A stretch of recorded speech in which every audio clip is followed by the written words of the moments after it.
അസ്സലാമു അലൈക്കും. അസ്സലാമു അലൈക്കും. തുടങ്ങട്ടെ.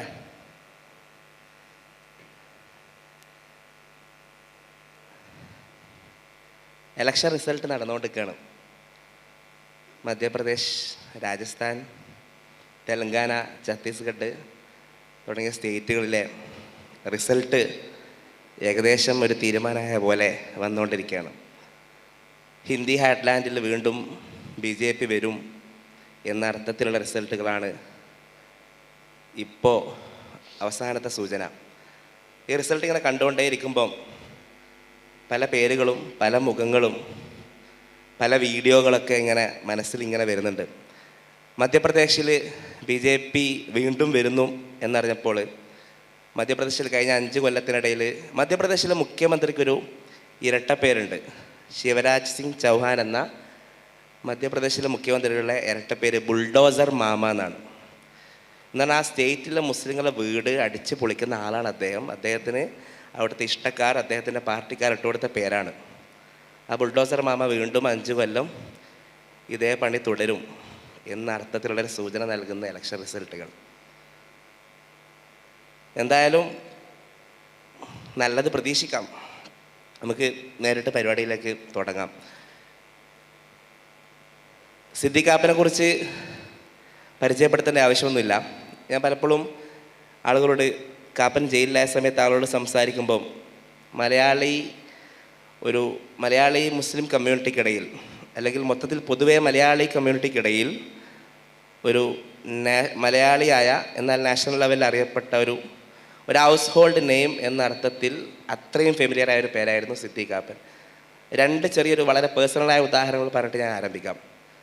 ഒന്ന്, കാപ്പൻ ജയിലുള്ള സമയത്താണ് എൻ്റെ കല്യാണ ആലോചന നടക്കുന്നത്. സ്വാഭാവികമായിട്ടും ഞാൻ ആരാണ്, എന്താണ് എൻ്റെ പ്രൊഫഷൻ എന്ന രീതിയിലുള്ള ചോദ്യങ്ങൾ വരും. അപ്പം അസ്ലഹ് ഡൽഹിയിലുള്ള ഒരു മലയാളി മുസ്ലിം ജേർണലിസ്റ്റാണ് എന്നാണ് പറയാം. അപ്പോൾ ഡൽഹിയിലുള്ള മലയാളി മുസ്ലിം ജേർണലിസ്റ്റ് എന്ന് ആ സമയത്ത് പറയുമ്പം എല്ലാവർക്കും ആദ്യം ഓർമ്മ വരുന്ന പേര് സിദ്ദീഖ് കാപ്പൻ എന്നുള്ളതാണ്. അദ്ദേഹം അന്ന് ഉത്തർപ്രദേശിലെ ജയിലിലാണ്. അദ്ദേഹത്തിൻ്റെ ഭാര്യ റൈഹാനത്ത് ഇന്ത്യയിലെ വ്യത്യസ്ത സ്റ്റേറ്റുകളിലും വ്യത്യസ്ത പരിപാടികളിലും എൻ്റെ ഭർത്താവിന് നീതി കിട്ടണം എന്നാവശ്യപ്പെട്ട് സമരത്തിലാണ്. സ്വാഭാവികമായിട്ടും ഞാൻ കല്യാണം കഴിക്കാൻ പോകുന്ന വീട്ടിലെ ഉപ്പ, ഉമ്മ, എൻ്റെ മോളും ഇങ്ങനെ നീതി ചോദിച്ച് വരില്ലേ, സമരം ചെയ്യേണ്ടി വരില്ലേ എന്ന അർത്ഥത്തിൽ ആശങ്കപ്പെടുന്നുണ്ട്. സ്വാഭാവികമായിട്ടും നമ്മൾ സംസാരിക്കുകയും അതിൻ്റെ ഒരു ഗുണവും അതിൻ്റെ സീരിയസ്നെസ്സൊക്കെ മനസ്സിലാക്കി കൊടുക്കുകയും ചെയ്തതിന് ശേഷമാണ് ഓക്കെ എന്ന അർത്ഥത്തിലൊരു ഫൈനൽ ആവുന്നത്. അപ്പോൾ ഡൽഹിയിലുള്ള മലയാളി മുസ്ലിം ജേർണലിസ്റ്റ് എന്നുള്ളൊരു അഡ്രസ്സ്, അത് സത്യത്തിൽ പലപ്പോഴും അത് സിദ്ദീഖ് കാപ്പൻ എന്നൊരു ജേർണലിസ്റ്റ് അദ്ദേഹം എന്തോ വേണ്ടാത്തതിന് പോയത് കൊണ്ട് കിട്ടിയതാണ്, അല്ലെങ്കിൽ അദ്ദേഹം എന്തിനാണ് അങ്ങോട്ടേക്ക് പോയത്, അദ്ദേഹം ഒരു ലെഗസി മീഡിയയുടെ ആളല്ലല്ലോ എന്ന അർത്ഥത്തിൽ ചോദിക്കാനൊന്നും പറ്റിയ അവസരമായിരുന്നില്ല. കാരണം അത് ആ കല്യാണാലോചനയുടെ ഇടയിലാണ് സത്യത്തിൽ മീഡിയ വണ്ണും നിരോധിക്കപ്പെടുന്നത്. കേരളത്തിലെ വളരെ മെയിൻ സ്ട്രീമായൊരു ചാനൽ. അതോടുകൂടി സത്യം പറഞ്ഞാൽ ഈ മീഡിയ വൺ ചാനൽ നിരോധിച്ചപ്പോൾ മീഡിയ വണ്ണിൻ്റെ തൊഴിലാളികൾക്ക് ആശങ്ക ഉണ്ടായി, ഇനി എന്ത് ചെയ്യും, മീഡിയ വണ്ണിൻ്റെ വായനക്കാർക്ക് ആശങ്ക ഉണ്ടായി എന്നൊക്കെ പറയും പോലെ മീഡിയ വണ്ണ് നിരോധിച്ചപ്പോൾ ഒരു കല്യാണാലോചന നടക്കുന്ന 2 വീടുകളിലും ആശങ്ക ഉണ്ടായിരുന്നു. എങ്ങനെയെങ്കിലും നിരോധനം പിൻവലിക്കണം, ഈ മാധ്യമ പ്രവർത്തനം അത്ര അപകടകരമല്ല എന്ന് ഈ 2 വീട്ടുകാരെയും എങ്ങനെയെങ്കിലും തെളിയിക്കണം എന്നൊരു വാശി ഞങ്ങൾക്ക് 2 ഉണ്ടായിരുന്നു. അപ്പോൾ സിദ്ദീഖ് കാപ്പൻ ജയിലിലാണ്, മീഡിയ വൺ നിരോധിക്കപ്പെട്ടു.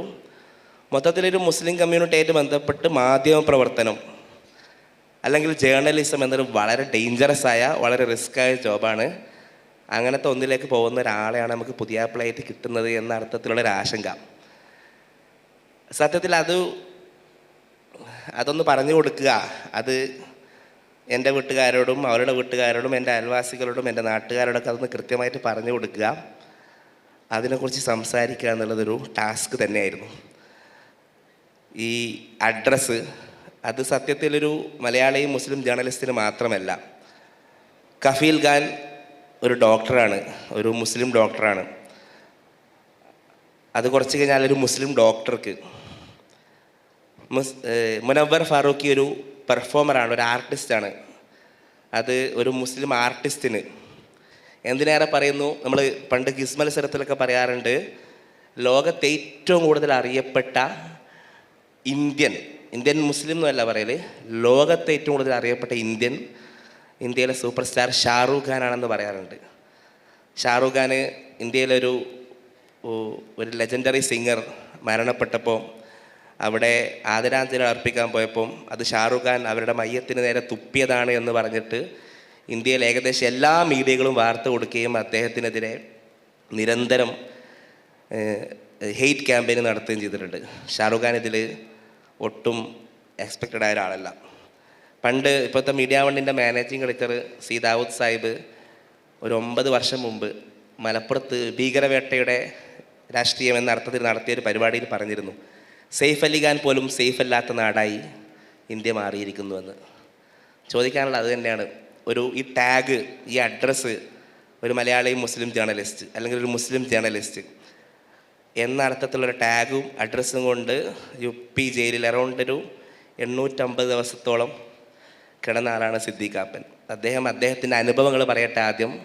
അത് തന്നെയായിരിക്കും ഏറ്റവും വലിയ പാഠം എന്നാണ് ഞാൻ മനസ്സിലാക്കുന്നത്. അദ്ദേഹത്തിന് മൈക്ക് വിട്ടു കൊടുക്കുകയാണ്.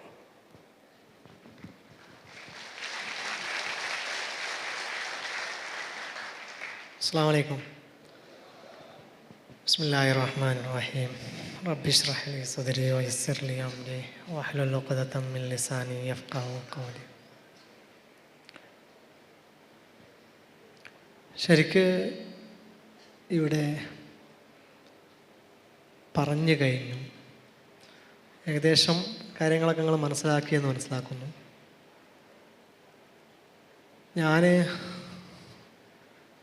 ഞങ്ങൾ സംസാരിച്ചിരുന്നു കുറച്ച് നേരത്തെ.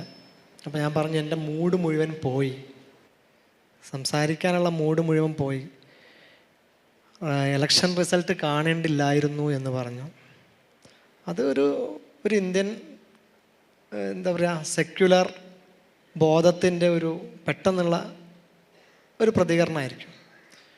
പക്ഷേ ഞാൻ പലപ്പോഴും പറയുന്നൊരു സംഭവമുണ്ട്, പ്രതിസന്ധികളിലൂടെ ജീവിക്കുമ്പോഴാണ് നമ്മൾ ജീവിക്കുന്നുണ്ട് എന്ന് മനസ്സിലാവുക. കുറേ പ്രതിസന്ധികളും ആശങ്കകളും സങ്കടങ്ങളും ദുഃഖങ്ങളൊക്കെ നിറഞ്ഞൊരു ജീവിതം ജീവിക്കുമ്പോഴേ ഒരു ജീവിച്ച മാതിരി തോന്നുന്നു, ഒരു ത്രില്ല് കിട്ടുള്ളൂ എന്ന് പറഞ്ഞു. എൻ്റെ ഇതെന്ന് പറഞ്ഞാൽ ഇപ്പോൾ ഇവിടെ പറഞ്ഞു കഴിഞ്ഞു, എന്തിന് അയാൾ അങ്ങോട്ട് പോയി എന്ന് ചോദിക്കുന്ന കുറേ ആളുകളുണ്ടായിരുന്നു. എന്തിനാണ് അദ്ദേഹം ഹാത്രസിൽ പോയത്? കഴിഞ്ഞ ദിവസം തൃശ്ശൂരിലൊരു പരിപാടി ഉണ്ടായിരുന്നു, ടീസ്റ്റ സെറ്റിൽവാദുമായിട്ട് ബന്ധപ്പെട്ട് അദ്ദേഹം ഞാനുമായിരുന്നു ഇതുപോലെ ഇരുന്ന് സംസാരിക്കുന്നത്, അവരും ഞാനും. അപ്പോൾ അവർ പറഞ്ഞൊരു സംഭവമുണ്ട്. ആളുകൾ ചോദിക്കുന്നത്, അവരെന്നോട് ചോദിച്ചൊരു ചോദ്യം, നിങ്ങൾ എന്തിനാണ് കേരളത്തിൽ നിന്ന് ഉത്തർപ്രദേശിലെ ഹാത്രസിലേക്ക് പോയത്? അപ്പോൾ അവർ ചിരിച്ചുകൊണ്ടാണ് ചോദിച്ചത്. അപ്പോൾ ഞാൻ ചോദിച്ചു, ഇയാൾക്കും അറിയില്ലേ, ഇദ്ദേഹത്തിനും അറിയില്ലേ ഞാൻ കേരളത്തിൽ നിന്നല്ല പോയത് എന്ന് ഞാൻ നിരന്തരം പറഞ്ഞു കൊണ്ടിരിക്കുന്ന ഒരാളാണ്. അപ്പോൾ ഞാൻ പറഞ്ഞു, ഞാൻ 2013 മുതൽ ഡൽഹിയിൽ മാധ്യമപ്രവർത്തനം നടത്തുന്ന ആളാണ്. ഞാൻ കേരളത്തിൽ നിന്ന് ഹാത്രസിലെ ഒരു കൊലപാതകം അല്ലെങ്കിൽ ബലാത്സംഗ കേസ് റിപ്പോർട്ട് ചെയ്യാൻ പോയ മാധ്യമപ്രവർത്തകനല്ല. ഞാൻ 2013 മുതൽ ഡൽഹിയിൽ മാധ്യമപ്രവർത്തനം നടത്തിക്കൊണ്ടിരിക്കുന്നു. അവിടെ പാർലമെൻറ്റും സുപ്രീം കോടതിയും ദലിത് മൈനോറിറ്റി അതുപോലെ തന്നെ കാശ്മീർ ഇതൊക്കെ ബീറ്റ് ചെയ്തുകൊണ്ടിരിക്കുന്ന ഒരു പത്രത്തിലെ ഒരു മാധ്യമപ്രവർത്തകനായിരുന്നു ഞാൻ. ഡൽഹിയിൽ 3 സ്ഥാപനങ്ങളിൽ ഡൽഹിയിൽ നിന്ന് തന്നെ റിപ്പോർട്ട് ചെയ്തിട്ടുണ്ട്. 3 സ്ഥാപനങ്ങളിൽ ഞാൻ ഡൽഹിയിൽ നിന്ന് റിപ്പോർട്ട് ചെയ്തിട്ടുണ്ട്. ചില സ്ഥാപനങ്ങൾക്ക് വേണ്ടിയിട്ട് പാർട്ട് ടൈമായിട്ടും വർക്ക് ചെയ്തിട്ടുണ്ട്. അങ്ങനെ 5 സ്ഥാപനങ്ങൾക്ക് വേണ്ടിയിട്ട് ഞാൻ എൻ്റെ ഒരു 8-10 വർഷത്തിനിടയിൽ ഡൽഹിയിൽ നിന്ന് മാധ്യമപ്രവർത്തകനായിട്ട് റിപ്പോർട്ടിങ് നടത്തിയിട്ടുണ്ട്. ഓരോ മാധ്യമത്തിൻ്റെ പേര് ഞാൻ പറഞ്ഞു കൊടുത്തു. അപ്പോൾ അവർ ചിരിച്ചു. അപ്പോൾ ഞാൻ ഇത് വെറുതെ ചോദിച്ചതാണ്. ആളുകളൊക്കെ ചോദിച്ചു കൊണ്ടിരിക്കുന്നൊരു ചോദ്യം നിങ്ങളുടെ വായിൽ നിന്ന് അതിൻ്റെ ഉത്തരം കിട്ടാൻ വേണ്ടിയിട്ട് ഞാൻ ചോദിച്ചതാണ്. ഇപ്പോൾ ഇവിടെ പറഞ്ഞു കഴിഞ്ഞാൽ, അതായത് എന്തിന് ഇദ്ദേഹം അങ്ങോട്ട് പോയി, മെയിൻ സ്ട്രീം മീഡിയയുടെ അല്ലെങ്കിൽ ലെഗസി മീഡിയയുടെ ഭാഗമല്ലാത്ത ഒരാൾ എന്തിന് അവിടെ റിപ്പോർട്ട് ചെയ്യാൻ പോയി എന്ന് ചോദിച്ചു. അവിടെയും വരുന്നത് ഇയാൾ കേരളത്തിലൊന്നും വാർത്ത ഇല്ലാഞ്ഞിട്ടാണോ കാപ്പൻ ഹാത്രസിലേക്ക് വാർത്ത റിപ്പോർട്ട് ചെയ്യാൻ പോയത് എന്നായിരുന്നു. അപ്പോൾ എങ്ങനെയാണ് ഒരു സംഭവത്തെ പ്രൊപ്പഗാൻഡ അല്ലെങ്കിൽ കള്ളം പറഞ്ഞുകൊണ്ട് ആളുകൾക്കിടയിൽ പ്രചരിപ്പിച്ചു കൊണ്ടിരിക്കുന്നത് എന്നത് മനസ്സിലാക്കാൻ വേണ്ടിയിട്ടാണ് ഞാൻ പറഞ്ഞത്. അപ്പോൾ ഞാൻ പറഞ്ഞത് ഞാൻ 2013 മുതൽ ഡൽഹിയിൽ മാധ്യമപ്രവർത്തനം നടത്തുന്ന ആളാണ്. 2013 ആദ്യ ജൂൺ മാസത്തിലാണ് ഞാൻ ഡൽഹിയിലെത്തുന്നത്. അന്ന് തേജസ് പത്രത്തിലായിരുന്നു വർക്ക് ചെയ്തിരുന്നത്. പിന്നീട് പത്രങ്ങളൊക്കെ മാറി തത്സമയത്തിലും അഴിമുഖത്തിലും വേറെ 1-2 പത്രത്തിൻ്റെ പാർട്ട് ടൈം ജോലിയൊക്കെ ചെയ്തുകൊണ്ട് ഡൽഹിയിൽ നിൽക്കുകയായിരുന്നു. അതിനിടയിൽ കോവിഡ് വരുന്നു. 2020 ഞാൻ നിന്നിരുന്ന സ്ഥാപനത്തിൽ സാമ്പത്തിക പരാധീനതയുണ്ടായി. സാലറി കൊടുക്കാൻ പറ്റാത്തൊരവസ്ഥ വന്നു. ആ സമയത്ത് ആ പത്രത്തിൽ നിന്നിറങ്ങി വേറെ ഓൺലൈൻ മീഡിയയ്ക്ക് വേണ്ടിയിട്ട് വർക്ക് ചെയ്യുമായിരുന്നു. അഴിമുഖം എന്ന് പറയുന്ന ഓൺലൈൻ മീഡിയയ്ക്ക് വേണ്ടി വർക്ക് ചെയ്യുമായിരുന്നു. നിങ്ങൾക്കറിയാം, ഈ ഓൺലൈൻ ഞാനൊക്കെ ജയിലിൽ പോകുന്ന ഒരു 2020 എന്ന് പറഞ്ഞാൽ ഓൺലൈൻ മീഡിയ അത്രയൊന്നും പ്രചാരത്തിലില്ല. അന്നൊക്കെ ലെഗസി മീഡിയ അല്ലെങ്കിൽ പ്രിൻ്റ് മീഡിയയും ചാനലുമാണ് ഏറ്റവും കൂടുതൽ സമൂഹത്തിൽ പ്രചാരത്തിലുള്ളതും ആളുകൾ വായിക്കുകയും കാണുകയും ചെയ്യുന്നത്. അതുകൊണ്ട് തന്നെ ആ സമയത്ത് ഞങ്ങളിലൊക്കെ നേരിട്ടുന്നൊരു വെല്ലുവിളി എന്ന് പറയുന്നത് എല്ലാവരും കൊടുക്കുന്ന വാർത്തകൾ കൊടുക്കുക എന്നതിനപ്പുറം ഗ്രൗണ്ട് റിപ്പോർട്ട്. അപ്പോൾ നിങ്ങൾക്ക് ഇങ്ങനത്തെ മക്തൂബക്കട അടക്കമുള്ള മാധ്യമങ്ങൾ നിങ്ങൾ ശ്രദ്ധിച്ചിട്ടുണ്ടാകും. അവർ വെറും വാർത്തകളല്ല കൊടുക്കുന്നത്, അവർ ഡീറ്റെയിൽഡ് ആയിട്ടുള്ള ഗ്രൗണ്ട് റിപ്പോർട്ടുകളാണ് കൊടുത്തുകൊണ്ടിരിക്കുന്നത്. അപ്പോൾ അന്ന് ഞങ്ങൾ നേരിട്ടിരുന്ന ഈ ഡിജിറ്റൽ മീഡിയയുടെ തുടക്കക്കാർ ആയിട്ടുള്ള ഞങ്ങൾ നേരിട്ടിരുന്നൊരു സംഭവം എന്ന് പറഞ്ഞാൽ, പ്രത്യേകിച്ച് പത്രത്തിൽ നിന്ന് നേരിട്ട് ഡിജിറ്റൽ മീഡിയയിലേക്ക് പോകുന്ന ആളുകളെ സംബന്ധിച്ച് ഭയങ്കര പ്രതിസന്ധിയായിരുന്നു. പത്രത്തിൽ എങ്ങനെ വാർത്തകൾ വെട്ടിച്ചുരുക്കി കൊടുക്കാം എന്നതിനെക്കുറിച്ചിട്ടാണ് ഗവേഷണം നടത്തുക. ഓൺലൈനിൽ എത്തുമ്പോൾ അത് എങ്ങനെ വിശദമായിട്ട് റിപ്പോർട്ട് ചെയ്യാം എന്നുള്ളതായിരുന്നു. അപ്പോൾ അതിൻ്റെ ഭാഗമായിട്ടാണ് ഞാൻ 2020 ഒക്ടോബർ 5 ഹാത്രസിലെ ബൂൽഗഡി ഗ്രാമത്തിലേക്ക് പോകുന്നത്. ആ കുടുംബത്തെ കാണുക, ആ കുടുംബത്തിൻ്റെ വിഷയങ്ങൾ മലയാളി വാർത്ത വായിക്കുന്ന ആളുകൾക്ക് മുന്നിൽ എത്തിക്കുക എന്നുള്ളതായിരുന്നു. പ്രത്യേകിച്ച് ഇന്ത്യയിലെ എല്ലാ സംസ്ഥാനങ്ങളും എടുത്തു നോക്കിയാൽ ഏറ്റവും രാഷ്ട്രീയവൽക്കരിക്കപ്പെട്ട, മാധ്യമവൽക്കരിക്കപ്പെട്ട അല്ലെങ്കിൽ വായന ഏറ്റവും കൂടുതലുള്ള ഒരു സമൂഹമാണ് കേരള മലയാളി സമൂഹം. അതുകൊണ്ട് തന്നെയായിരിക്കും നമുക്കറിയാം ഏറ്റവും കൂടുതൽ പത്രങ്ങൾ, ഉറുദു പത്രം കഴിഞ്ഞാൽ ഏറ്റവും കൂടുതൽ പത്രങ്ങളുള്ളത്, വായിക്കപ്പെടുന്ന പത്രങ്ങളുള്ളത് ഒരു പക്ഷേ മലയാളത്തിലായിരിക്കും. ഉറുദുവിൽ ഡൽഹിയിൽ നിന്ന് തന്നെ ഡസൻ കണക്കിന് പത്രങ്ങൾ ഇറങ്ങുന്നുണ്ട്. അതിനൊന്നും വായനക്കാരില്ല. നമ്മുടെയൊക്കെ കുറേ സുഹൃത്തുക്കളുണ്ട്. അപ്പോൾ മലയാളി സമൂഹം എപ്പോഴും ഇത്തരം ഡീറ്റെയിൽഡ് ആയിട്ടുള്ള വിശദമായ വാർത്തകൾ, സംഭവങ്ങൾ ശ്രദ്ധിക്കുകയും വായിക്കുകയും ചെയ്യുന്ന ഒരു സമൂഹമാണ്. അപ്പോൾ അതുകൊണ്ട് തന്നെ നമ്മൾ എപ്പോഴും ഗ്രൗണ്ട് റിപ്പോർട്ടുകൾക്കായിരുന്നു നമുക്ക് പ്രസക്തി, പ്രത്യേകിച്ച് ഡിജിറ്റൽ മീഡിയയിൽ. അഴിമുഖത്തിന് വേണ്ടിയിട്ടാണ് ഞാൻ പോകുന്നത്. അപ്പോൾ അവിടെ പോകുന്നൊരു സമയം എന്ന് പറയുന്നത്, നമ്മൾ എല്ലാവരും സെപ്റ്റംബർ 14 ബലാത്സംഗത്തിനിരയായ പെൺകുട്ടി സെപ്റ്റംബർ 29 ഡൽഹിയിൽ ഒരു ആശുപത്രിയിൽ വസിച്ചിട്ടാണ് മരണപ്പെടുന്നത്. അപ്പോൾ ആ സമയം മുതൽ സെപ്റ്റംബർ 29 മുതൽ തന്നെ നമ്മൾ ഹാത്രസിൽ പോകുന്നതിനെ കുറിച്ചിട്ട് ചിന്തിച്ചുകൊണ്ടിരിക്കുന്നുണ്ട്. അപ്പോൾ പലരെയും വിളിക്കുന്നു. ഒറ്റക്ക് പോകാൻ യുപിയിലെ ഈ ഹാത്രസ് എവിടെയാണ് കിടക്കുന്നതെന്ന് പോലും നമുക്കറിയില്ലായിരുന്നു. അപ്പോൾ പലരെയും ബന്ധപ്പെടുന്നുണ്ട്. എൻ്റെ മാധ്യമപ്രവർത്തകരായിട്ടുള്ള പല സുഹൃത്തുക്കളെയും നമ്മൾ ബന്ധപ്പെടുന്നുണ്ടായിരുന്നു. അന്നെൻ്റെ കൂടെ വർക്ക് ചെയ്തിരുന്ന നമ്മുടെ കൊളീഗ്സ് ആയിട്ടുള്ള ആളുകളെ ബന്ധപ്പെടുന്നു. ദേശാഭിമാനിയിലും കൈരളിയിലും മറ്റു പത്രങ്ങളിലൊക്കെ വർക്ക് ചെയ്യുന്ന മാധ്യമപ്രവർത്തകരെ ബന്ധപ്പെടുന്നു, ഒന്നിച്ചു പോകാമെന്ന് പറയുന്നു. ചില ആളുകൾ പൊളിറ്റീഷ്യന്മാരെ ബന്ധപ്പെട്ടിരുന്നു. അന്ന് എനിക്ക് ഓർമ്മയുണ്ട്, ഞാൻ കേരള കിസാൻ സഭയുടെ നേതാക്കളായിരുന്ന ആളുകളെ വിളിച്ചിട്ടുണ്ട്. CPM-ൻ്റെ നേതാക്കളായിട്ടുള്ള ആളുകളെ വിളിച്ചിരുന്നു. നിങ്ങൾ പോകുന്നുണ്ടെങ്കിൽ ഞാനും കൂടെ പോരാം, ഞങ്ങൾ 1-2 പേരുണ്ടാവും. അത് സേഫാണ്. പ്രത്യേകിച്ച് നമുക്ക് UP-യെ കുറിച്ചിട്ട് അറിയാം. കഴിഞ്ഞ 10-11 വർഷമായിട്ട് UP-യുടെ രാഷ്ട്രീയം അറിയുന്ന ഒരാൾ, യു പിയിലെ എല്ലാ പൊളിറ്റിക്സും നമ്മൾ നിരന്തരം റിപ്പോർട്ട് ചെയ്തുകൊണ്ടിരിക്കുന്ന ഒരാൾ എന്ന നിലയ്ക്ക് യു പി എത്രത്തോളം അപകടകരമാണ് എന്ന് നമുക്ക് അറിയാവുന്നത് കൊണ്ട് തന്നെയാണ് ഒറ്റയ്ക്ക് പോവാൻ താല്പര്യപ്പെടാതെ കൂട്ടായിട്ട് ഏതെങ്കിലും സാമൂഹിക പ്രവർത്തകരോടൊപ്പമോ വിദ്യാർത്ഥി നേതാക്കളോടൊപ്പമോ അല്ലെങ്കിൽ ഏതെങ്കിലും ഫാക്ട് ഫൈൻഡിങ് ടീമിൻ്റെ കൂടെയൊക്കെ പോവാം എന്ന് കരുതിയിട്ടാണ് നമ്മൾ ഇങ്ങനെ ഉണ്ടാകുന്നത്.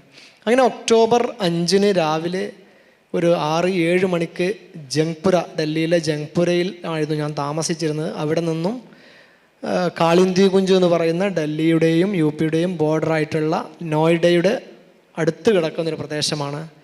ചൗധരി ചരൺ സിംഗ് ഒരു പാർക്കുണ്ട്, അതിൻ്റെ അടുത്ത് നിന്നാണ് നമ്മൾ യാത്ര പുറപ്പെടുന്നത്. യാത്ര പുറപ്പെട്ട് ഞാൻ വളരെ ചുരുക്കി പറയാം. യാത്ര പുറപ്പെട്ട് നമ്മൾ മാണ്ട് ടോൾ പ്ലാസ, മധുരയിലെ മാണ്ട് ടോൾ പ്ലാസ എത്തുമ്പോഴാണ് നമ്മൾ അറിയുന്നത് ഇവിടെ ഭയങ്കര ചെക്കിങ് നടക്കുന്നു ടോൾ പ്ലാസയിൽ. പൊതുവെ നമ്മൾ നോർത്ത് ഇന്ത്യയിലൊക്കെ കുറേ ടോൾ പ്ലാസകൾ ഉണ്ടാവും, ഇവിടെ ടോൾ പ്ലാസകൾ കുറവാണ് കേരളത്തിൽ. ടോൾ പ്ലാസയിൽ പൊതുവെ തിരക്കുണ്ടാവാറുണ്ട്, വാഹനങ്ങൾ കുറേ നേരം നിർത്തിയിടാറുണ്ട്. അവിടെ ചെല്ലുമ്പോൾ, അവിടെ എത്തുമ്പോൾ കുറേ പോലീസുകാരുണ്ട്, അവരിങ്ങനെ എല്ലാ വാഹനങ്ങളും ചെക്ക് ചെയ്തുകൊണ്ടിരിക്കുന്നു. ചെക്ക് ചെയ്തുകൊണ്ടിരിക്കുന്ന ആ സമയത്ത് നമ്മുടെ വണ്ടിയിലും വരുന്നൊരു പോലീസുകാരൻ ചോദിക്കുന്നു, നിങ്ങൾ എങ്ങോട്ടാണ് പോകുന്നത്? അപ്പോൾ ഞാൻ പറഞ്ഞു, ഞാൻ പത്രക്കാരനാണ്, ഞാൻ എൻ്റെ പ്രസ് ക്ലബ് ഓഫ് ഇന്ത്യയുടെ ID കാർഡ് ഉണ്ടായിരുന്നു എൻ്റെ കയ്യിൽ, അതെടുത്ത് കാണിച്ചു കൊടുക്കുന്നുണ്ട്. ഞാൻ പത്രക്കാരനാണ്, ഇത് ഹാത്രസിൽ പോവുകയാണ് എന്ന് പറയുന്നുണ്ട്. അപ്പോൾ അവർ തിരിച്ചു പോകുന്നു, വണ്ടി വിടുന്നില്ല, വണ്ടിയെല്ലാം ഇവിടെ സ്റ്റക്കായി നിൽക്കണം, വണ്ടി തിരിച്ചു പോകുന്നു. വീണ്ടും തിരിച്ചു വന്നിട്ട് നമ്മൾ മാസ്കൊക്കെ ഉണ്ടായിരുന്നു, മാസ്കൊക്കെ ഊരിച്ച് നമ്മൾ നോക്കുന്നു, കൺഫേം ചെയ്തിട്ട് നിങ്ങളോട് കുറച്ച് കാര്യങ്ങൾ പറയാനുണ്ടെന്ന് പറഞ്ഞുകൊണ്ട് പോലീസ് സ്റ്റേഷനിലേക്ക്, അവിടെ ഉണ്ടായിരുന്ന പോലീസ് ചൗക്കി, നമ്മളിവിടെ ഉണ്ടോയെന്നറിയാം, പോലീസ് എയ്ഡ് പോസ്റ്റിലേക്ക് കൊണ്ടുപോവുകയാണ്. മാണ്ട് ടോൾ പ്ലാസയുടെ ഭാഗമായിട്ടുള്ള പോലീസ് എയ്ഡ് പോസ്റ്റിലേക്ക് കൊണ്ടുപോകായിരുന്നു. അവിടെ രാവിലെ ഒരു 10 മണി 10:30 സമയത്താണ് നമ്മളെ ഡിറ്റൻഷൻ ചെയ്യുന്നത്, അല്ലെങ്കിൽ ചോദ്യം ചെയ്യാനെന്ന് പറഞ്ഞുകൊണ്ട് എയ്ഡ് പോസ്റ്റിൽ കുത്തിയിരുത്തുന്നത്. അത് കഴിഞ്ഞ് 6 മണി വരെ ഞങ്ങളവിടെ തമാശ പറഞ്ഞ് വർത്തമാനം പറഞ്ഞിരിക്കുകയാണ്. ഒരു കുഴപ്പമില്ല. രാവിലെ ഏകദേശം 10-10:30 തുടങ്ങിയിട്ട് ഏകദേശം വൈകുന്നേരം 5 മണി 5:30 6 മണിയോടടുത്ത സമയം അതുവരെ അവിടെ ഇരിക്കുകയാണ്. ഈ പോലീസുകാരുടെ ഒക്കെ ഇങ്ങനെ കത്തിയടിച്ച് തള്ളി മറിക്കുകയാണ് ഞങ്ങൾ. അപ്പോൾ ലാസ്റ്റ് വരുന്നു മോസ്റ്റ് അറസ്റ്റഡ് എന്ന് പറയുന്നൊരു മെസ്സേജ് വരുന്നു. മോസ്റ്റ് അറസ്റ്റഡ് ഒരു പോലീസുകാരെ നമുക്ക് കാണിച്ചു തന്നു, നിങ്ങളെക്കുറിച്ചിട്ട് വന്ന ഒരു message, WhatsApp message, most arrested. നമ്മൾ ഈ മോസ്റ്റ് വാണ്ടഡ് ക്രിമിനൽ എന്നൊക്കെ പറഞ്ഞ പോലെ മോസ്റ്റ് അറസ്റ്റഡ്, അത്രേ കാണിച്ചോളൂ, എനിക്ക് അത്രേ ഞാൻ കണ്ടോളൂ, മോസ്റ്റ് അറസ്റ്റഡ് എന്ന് പറഞ്ഞിട്ട്. അപ്പോൾ അതിനുശേഷം കാര്യങ്ങൾ മറിയുകയാണ്. അന്ന് ഞങ്ങളെ CRPC ക്രിമിനൽ പ്രൊസീജിയർ കോഡ് പ്രകാരം CRPCയിലെ 151, 107, 116, 116, 107, 151 CRPC സമാധാന അന്തരീക്ഷം തകർക്കാൻ ശ്രമിച്ചു എന്ന് പറഞ്ഞുകൊണ്ടുള്ള ഒരു പെറ്റി കേസ്. നിങ്ങളിപ്പോൾ വിദ്യാർത്ഥികളാണ്, നിങ്ങൾക്കറിയാം, നിങ്ങളൊരു സമരം നടത്തിയാൽ നിങ്ങൾക്കിതിൽ എടുക്കാവുന്ന കേസാണ് CRPCയിലെ 151. അപ്പോൾ അതുപോലത്തെ ഒരു 3 സെക്ഷൻസ് ഉപയോഗിച്ച് കൊണ്ടാണ് ഞങ്ങൾക്കെതിരെ കേസ് ഫയൽ ചെയ്യുന്നത്. അടുത്ത ദിവസം അന്ന് രാത്രി മുഴുവൻ ആ പോലീസ് എയ്ഡ് പോസ്റ്റിൽ ഇരുത്താണ്. ATSൻ്റെ 2 ബ്രാഞ്ച്, ഒന്ന് ലക്നൗ ബ്രാഞ്ചും മറ്റൊന്ന് നോയിഡ, ATSൻ്റെ 2 ബ്രാഞ്ച് ചോദ്യം ചെയ്യുന്നു. ഡിഫൻസ് മിലിറ്ററി ഇൻ്റലിജൻസ് അടക്കമുള്ള കുറേ വിഭാഗങ്ങളാണ് നമ്മളെ ചോദ്യം ചെയ്യുന്നത്. രാത്രി ഉറങ്ങാനയക്കാതെ രാവിലെ 7 മണി വരെ, രാത്രി ഏകദേശം 7 മണിക്ക് തുടങ്ങിയ ചോദ്യം ചെയ്യൽ. ഒരു 12ഓളം ഏജൻസികൾ, എനിക്ക് പേര് പോലും അറിയില്ല, പലരും വരുന്നു ചോദ്യം ചെയ്യുന്നു. ഏതാണ് ഏജൻസി എന്നറിയില്ല. എല്ലാവരും സിവിൽ ഡ്രസ്സിലാണ് വരുന്നത്. എല്ലാവരും സിവിൽ ഡ്രസ്സിൽ വരുന്നു, ചോദ്യം ചെയ്യുന്നു. അവർക്കറിയാവുന്ന രീതിയിലുള്ള ഹ്യൂമിലേഷൻസൊക്കെ, നമ്മുടെ ഭാഷയെ പറഞ്ഞാൽ തെറി പറയുക അടക്കമുള്ള രീതിയിലാണ് ചോദ്യം ചെയ്യുന്നത്. അപ്പോൾ രാവിലെ വരെ ഉറങ്ങാനയക്കാതെ 4 പേരെയും വ്യത്യസ്ത റൂമുകളിലേക്ക്, ഈ പോലീസ് എയ്ഡ് പോസ്റ്റിലെ വ്യത്യസ്ത റൂമുകളിൽ കൊണ്ടിരുത്തി 4 പേരെയും ചോദ്യം ചെയ്യുന്നു. അപ്പോൾ രാവിലെ വരെ ചോദ്യം ചെയ്തിട്ട് ഇവർ ചെയ്യുന്നതെന്ന് വെച്ചാൽ, ചോദ്യം ചെയ്യുന്ന പറഞ്ഞാൽ നമ്മുടെ വീട്ടുകാരെ കുറിച്ചിട്ട്, നമ്മുടെ ഫ്രണ്ട്സിനെ കുറിച്ചിട്ട്, ഭാര്യ, മക്കൾ, അവരുടെ ബന്ധുക്കൾ, ഭാര്യയുടെ ബന്ധുക്കൾ, നമ്മുടെ ബന്ധുക്കൾ, അങ്ങനെയുള്ള ഒരു നമ്മൾ പറയും ഫാമിലി ട്രീ എന്ന് പറയില്ലേ, ഷജറത്തുൽ ആയില എന്നൊക്കെ പറയും. കുടുംബത്തിൻ്റെ മുഴുവൻ ഒരു ട്രീ ഉണ്ടാക്കുകയാണ് അവർ ചെയ്തത്. അതായിരുന്നു അവരോട് ചോദ്യം ചെയ്യില്ല. അവർക്ക് തന്നെ അറിയാം. ഇപ്പോൾ അവിടെ ഉണ്ടായിരുന്ന പോലീസുകാർ, നമ്മൾ ചോദ്യം ചെയ്യുന്ന പല പോലീസുകാരും അല്ലെങ്കിൽ ഉദ്യോഗസ്ഥരൊക്കെ പറയുന്നത് ഇത് വെറും ഒരു നാടകമാണ്. പോലീസ് പറയാണ് ഇത് വെറും നാടകമാണ്. ഇപ്പോൾ UP സർക്കാരിന് ഈ ഹാത്രസ് സംഭവത്തിൽ നിന്ന് ജനശ്രദ്ധ തിരിച്ചുവിടാനുള്ള ഒരു ഇതാണെന്ന് പറഞ്ഞുകൊണ്ട് ഒരു ട്രിക്ക്, അതിന് കിട്ടിയ നല്ലൊരു ബലീക്ക ബക്കറ, സ്കേപ്പ് ഗോട്ട് ആണ് നിങ്ങൾ എന്നാണ് ഒരു പോലീസുകാരൻ എന്നോട് നേരിട്ട് പറഞ്ഞതാണ്. നിങ്ങളൊരു ബലീക്ക ബക്കറയാണ്, ബലി അറക്കാനുള്ളൊരു ആടാണ് എന്ന് പറയാണ്. അപ്പോൾ ആ സമയത്ത് ഹാത്രസ് സംഭവം വളരെ എന്താ പറയുക, സർക്കാരിനെതിരായ ഒരു രൂക്ഷമായ വിമർശനത്തിന് കാരണമായ ഒരു സംഭവമാണ്. അതിൽ നിന്ന് ജനശ്രദ്ധ തിരിച്ചുവിടാനായിരുന്നു ശരിക്ക് അന്ന് ആ അറസ്റ്റ് എന്ന് പറയുന്നത്. പിന്നീട് നമ്മുടെ അറസ്റ്റ് ഭയങ്കര വിഷയമാകുന്നു എന്ന് കണ്ടപ്പോഴാണ് അടുത്ത ദിവസം 7-ാം തീയതി, 6-ാം തീയതി ഞങ്ങളെ കോടതിയിൽ ഹാജരാക്കുന്നുള്ളൂ. CRPC 151 പ്രകാരം കോടതിയിൽ ഹാജരാക്കുന്നത് 6-ാം തീയതി രാവിലെ ഒരു 11-11:30 മണിക്കാണ്. തലേ ദിവസം രാവിലെ 11 മണിയോടടുത്ത സമയത്ത് ഞങ്ങളെ പിടിച്ചു വെച്ചിട്ട് അടുത്ത ദിവസം 11 മണിയോടടുത്ത സമയത്താണ് കോടതിയിൽ ഹാജരാക്കുന്നത്. സുപ്രീം കോടതിയുടെ എല്ലാവിധ ഗൈഡ് ലൈൻസിനും വിരുദ്ധമായിട്ടാണ് നമ്മളെ അറസ്റ്റ് ചെയ്തത്. നാട്ടുകാരെ അല്ലെങ്കിൽ വീട്ടുകാരെ, വേണ്ടപ്പെട്ടവരെ, സുഹൃത്തുക്കളെ ഒക്കെ അറിയിക്കണം, ആരെങ്കിലും ഒരാളെ അറിയിക്കണം എന്നുള്ള സുപ്രീം കോടതിയുടെ ഗൈഡ് ലൈൻസ് പോലും പാലിക്കാതെയാണ് ഇത്രയും സമയം നമ്മുടെ അറസ്റ്റ് രേഖപ്പെടുത്താതെ, എന്താ പറയുക, അറസ്റ്റിനെ കുറിച്ചിട്ട് പുറം ലോകത്ത് അറിയിക്കാതെ ഇവർ ചെയ്തുകൊണ്ടിരിക്കുന്നത്. അടുത്ത 11-ാം തീയതി ഞങ്ങൾ SDM സബ് ഡിവിഷണൽ മജിസ്ട്രേറ്റ് കോടതി, മാണ്ട് സബ് ഡിവിഷണൽ മജിസ്ട്രേറ്റ് കോടതി മുമ്പാകെ ഹാജരാക്കുന്നു. അവിടെ ഞങ്ങൾ ആവശ്യപ്പെടുന്നുണ്ട്, ഞങ്ങൾ 151 പ്രകാരമാണ് ഞങ്ങളെ ജയിലിൽ അയച്ചത് എങ്കിൽ ഏത് സെക്ഷൻ പ്രകാരമാണ് ഞങ്ങളെ ജയിലിൽ അയച്ചിട്ടുള്ളത്, ജുഡീഷ്യൽ കസ്റ്റഡിയിൽ അയക്കുന്നത് എങ്കിൽ അതിന് നമുക്ക് സ്വന്തം ആൾജാമ്യത്തിൽ ജാമ്യം നൽകാൻ മജിസ്ട്രേറ്റിന്, SDMന്, സബ് ഡിവിഷണൽ മജിസ്ട്രേറ്റിന് അധികാരമുണ്ട്. ഒരു പോലീസ് സ്റ്റേഷനിൽ നിന്ന് തന്നെ ജാമ്യം കിട്ടാവുന്ന കേസിലാണ് ഞങ്ങളെ 14 ദിവസത്തേക്ക് ജുഡീഷ്യൽ കസ്റ്റഡി വിടുന്നത്. അപ്പോൾ ഞങ്ങൾ അദ്ദേഹത്തോട്, SDMനോട് പറയുന്നുണ്ട് ഞങ്ങൾക്ക് ആൾജാമ്യത്തിൽ ജാമ്യം നൽകണമെന്ന് പറയുന്നുണ്ട്. അപ്പോൾ അദ്ദേഹം പറയണ, അല്ല, ആരെങ്കിലും വന്നാൽ നിങ്ങളെ നിങ്ങളെ പറഞ്ഞു വിട്ടേക്കാം എന്ന് പറയുന്നു. അന്ന് നമ്മളെ സ്കൂളിലേക്ക്, ഒരു ക്വാറന്റൈൻ സെൻ്ററായിട്ട് താൽക്കാലിക ജയിലായിട്ട് പ്രവർത്തിക്കുന്ന സ്കൂളിലേക്ക് മാറ്റുന്നു, മധുരയിലെ ഫുൽ കട്ടോരി സ്കൂളിലേക്ക്. ആ സ്കൂളിൽ നിന്ന് അടുത്ത ദിവസം നമ്മളെ വീണ്ടും കോടതിയിൽ ഹാജരാക്കുന്നു. അപ്പോൾ DJ കോടതിയിലാണ്, ഡിസ്ട്രിക്ട് ജഡ്ജിൻ്റെ മുമ്പാകെ ഹാജരാക്കിയിട്ട് നമുക്കെതിരെ UAPAയുടെ 17-18 സെക്ഷൻസ് ചേർത്താണ്. നമ്മളിവിടെ മനസ്സിലാക്കേണ്ട ഒരു സംഭവം എന്ന് പറഞ്ഞാൽ, UPയിലെ ഹാത്രസ് ജില്ലയിൽപ്പെട്ട ചാന്ദ്പ എന്ന പോലീസ് സ്റ്റേഷനിൽ ഒക്ടോബർ 4-ന്, ഞങ്ങൾ ഡിറ്റൻഷനിലാവുന്നത് ഒക്ടോബർ 5-നാണ്. ഒക്ടോബർ 4-ന് അവിടെ ഒരു FIR രജിസ്റ്റർ ചെയ്തിട്ടുണ്ട്. FIR രജിസ്റ്റർ ചെയ്ത് വെച്ചിട്ടുണ്ട്, അല്ലെങ്കിൽ അജ്ഞാതരായ കുറച്ച് ആളുകളുടെ പേരിൽ ഒരു FIR രജിസ്റ്റർ ചെയ്ത് വെച്ചിട്ടുണ്ട്. അതിൽ IPC 10, 11, 13 UAPA 10, 11, 13 സെക്ഷൻ രാജ്യദ്രോഹം, ദേശദ്രോഹം, പിന്നെ IT ആക്ടിലെ 65, 67, 66, 67 ആക്ട് പ്രകാരം ഒക്കെ ഇതൊക്കെ നിങ്ങൾ നോട്ട് ചെയ്ത് നോക്കുന്നത് രസകരമായിരിക്കും. 65 IT ആക്ടിലെ 65 എന്ന് പറഞ്ഞാൽ അശ്ലീലം പ്രചരിപ്പിച്ചു എന്നുള്ളതാണ് സെക്ഷൻ. അശ്ലീലം, നമ്മൾ സോഷ്യൽ മീഡിയ വഴി ഇൻ്റർനെറ്റ് ഉപയോഗിച്ച് അശ്ലീലം പ്രചരിപ്പിക്കുന്നതിനാണ് സെക്ഷൻ 65, IT ആക്ടിലെ 65. ഇത്തരം ഒരു ഡസനിലധികം IT ആക്ട്, UAPA, IPC, ഈ 3 നിയമങ്ങളിലെയും ഒരു ഡസനിലധികം സെക്ഷൻസ് ഉൾപ്പെടുത്തിയ ഒരു FIR ചാന്ദ്പ പോലീസ് സ്റ്റേഷൻ, ഈ പെൺകുട്ടി ഉൾപ്പെടുന്ന പോലീസ് സ്റ്റേഷൻ, പെൺകുട്ടിയുടെ വീട് ഉൾപ്പെടുന്ന പോലീസ് സ്റ്റേഷനാണ് ചാന്ദ്പ പോലീസ് സ്റ്റേഷൻ.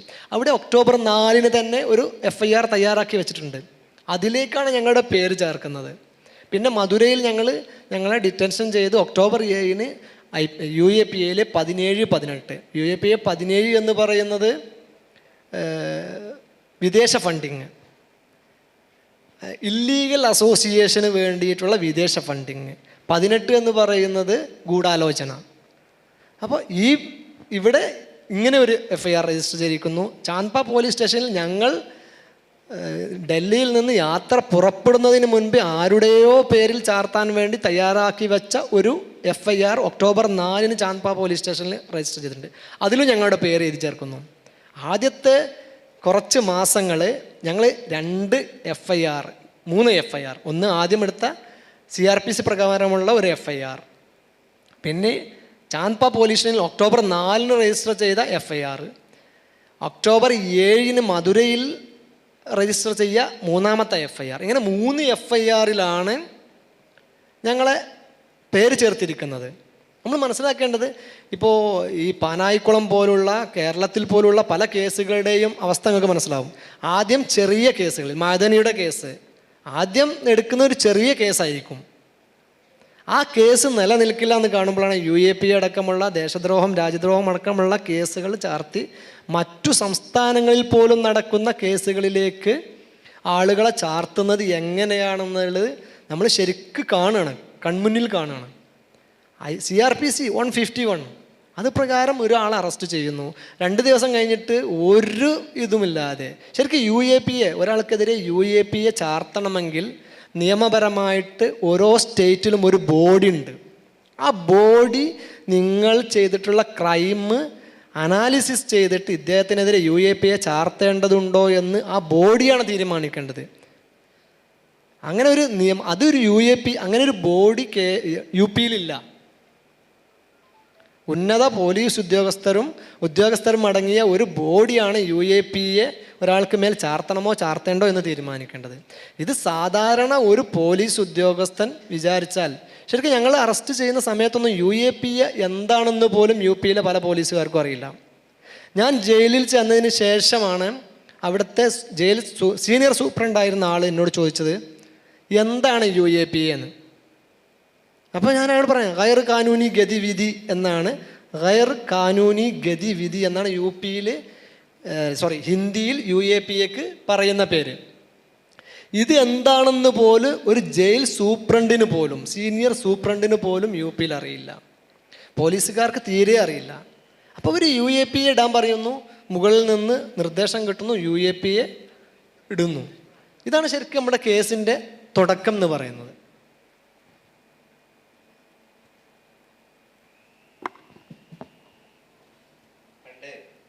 കേൾക്കുന്നില്ലേ? അബ്ദുൽ നാസർ മദനിയായിട്ട് ബന്ധപ്പെട്ട് മലയാള മനോരമ ഒരു വാർത്ത വന്നിരുന്നു. 1ാമത്തെ പേജിൽ അബ്ദുൽ നാസർ മദനിയുടെ വീട്ടിൽ നിന്നും 4 വിദേശ കത്തികൾ കണ്ടെത്തിയെന്നായിരുന്നു. സ്വാഭാവികമായിട്ടും നമ്മൾ മലപ്പുറം കത്തി എന്നൊക്കെ കേൾക്കാറുണ്ട്. ഈ വിദേശ കത്തി ഇപ്പോൾ എവിടെ നിന്ന് കൊണ്ടുവന്നതാണ്, എന്തിനാണ് കേരളത്തിലൊരു മതപ്രഭാഷകൻ അല്ലെങ്കിൽ ഒരു മുസ്ലിം രാഷ്ട്രീയക്കാരൻ വിദേശ കത്തികൾ കൊണ്ടുവരുന്നത്, മൂപ്പരുടെ പ്ലാൻ എന്താണ് എന്നൊക്കെ വായനക്കാരെ ഉത്തേജിപ്പിക്കുന്ന രീതിയിലുള്ളൊരു വാർത്ത. 2 ദിവസം കഴിഞ്ഞിട്ട് മലയാള മനോരമയിലെ 8ാമത്തെ പേജിൽ വളരെ ചെറിയ കോളത്തിൽ ഒരു തിരുത്ത്, അബ്ദുൽ നാസർ മദനിയുടെ വീട്ടിൽ നിന്ന് കിട്ടിയത് 4 വിദേശ കത്തുകളാണ് എന്ന് പറയുന്നുണ്ട്. ഗൾഫിൽ നിന്ന് ആരോ അയച്ച കത്തുകൾ, വിദേശ കത്തുകൾ കിട്ടാത്ത വീടുകളൊന്നും ആ സമയത്ത് ഉണ്ടാവില്ല. അപ്പോൾ മീഡിയകൾ എങ്ങനെയാണ്, വേറൊരർത്ഥത്തിൽ 2 ജേർണലിസ്റ്റുകൾ ഇരിക്കുന്ന ഒരു സദസ്സ് കൂടിയാണിത്. മീഡിയകൾ എങ്ങനെയാണ് ഇവിടെ ഒരു നരേഷൻ ഉണ്ടാക്കുന്നത്, എങ്ങനെയാണ് ഇസ്ലാമോഫോബിയുടെ ഈ പ്രചാരവാഹകരാകുന്നത് എന്നത് വളരെ കൺസേൺ ആയൊരു വിഷയമാണ്.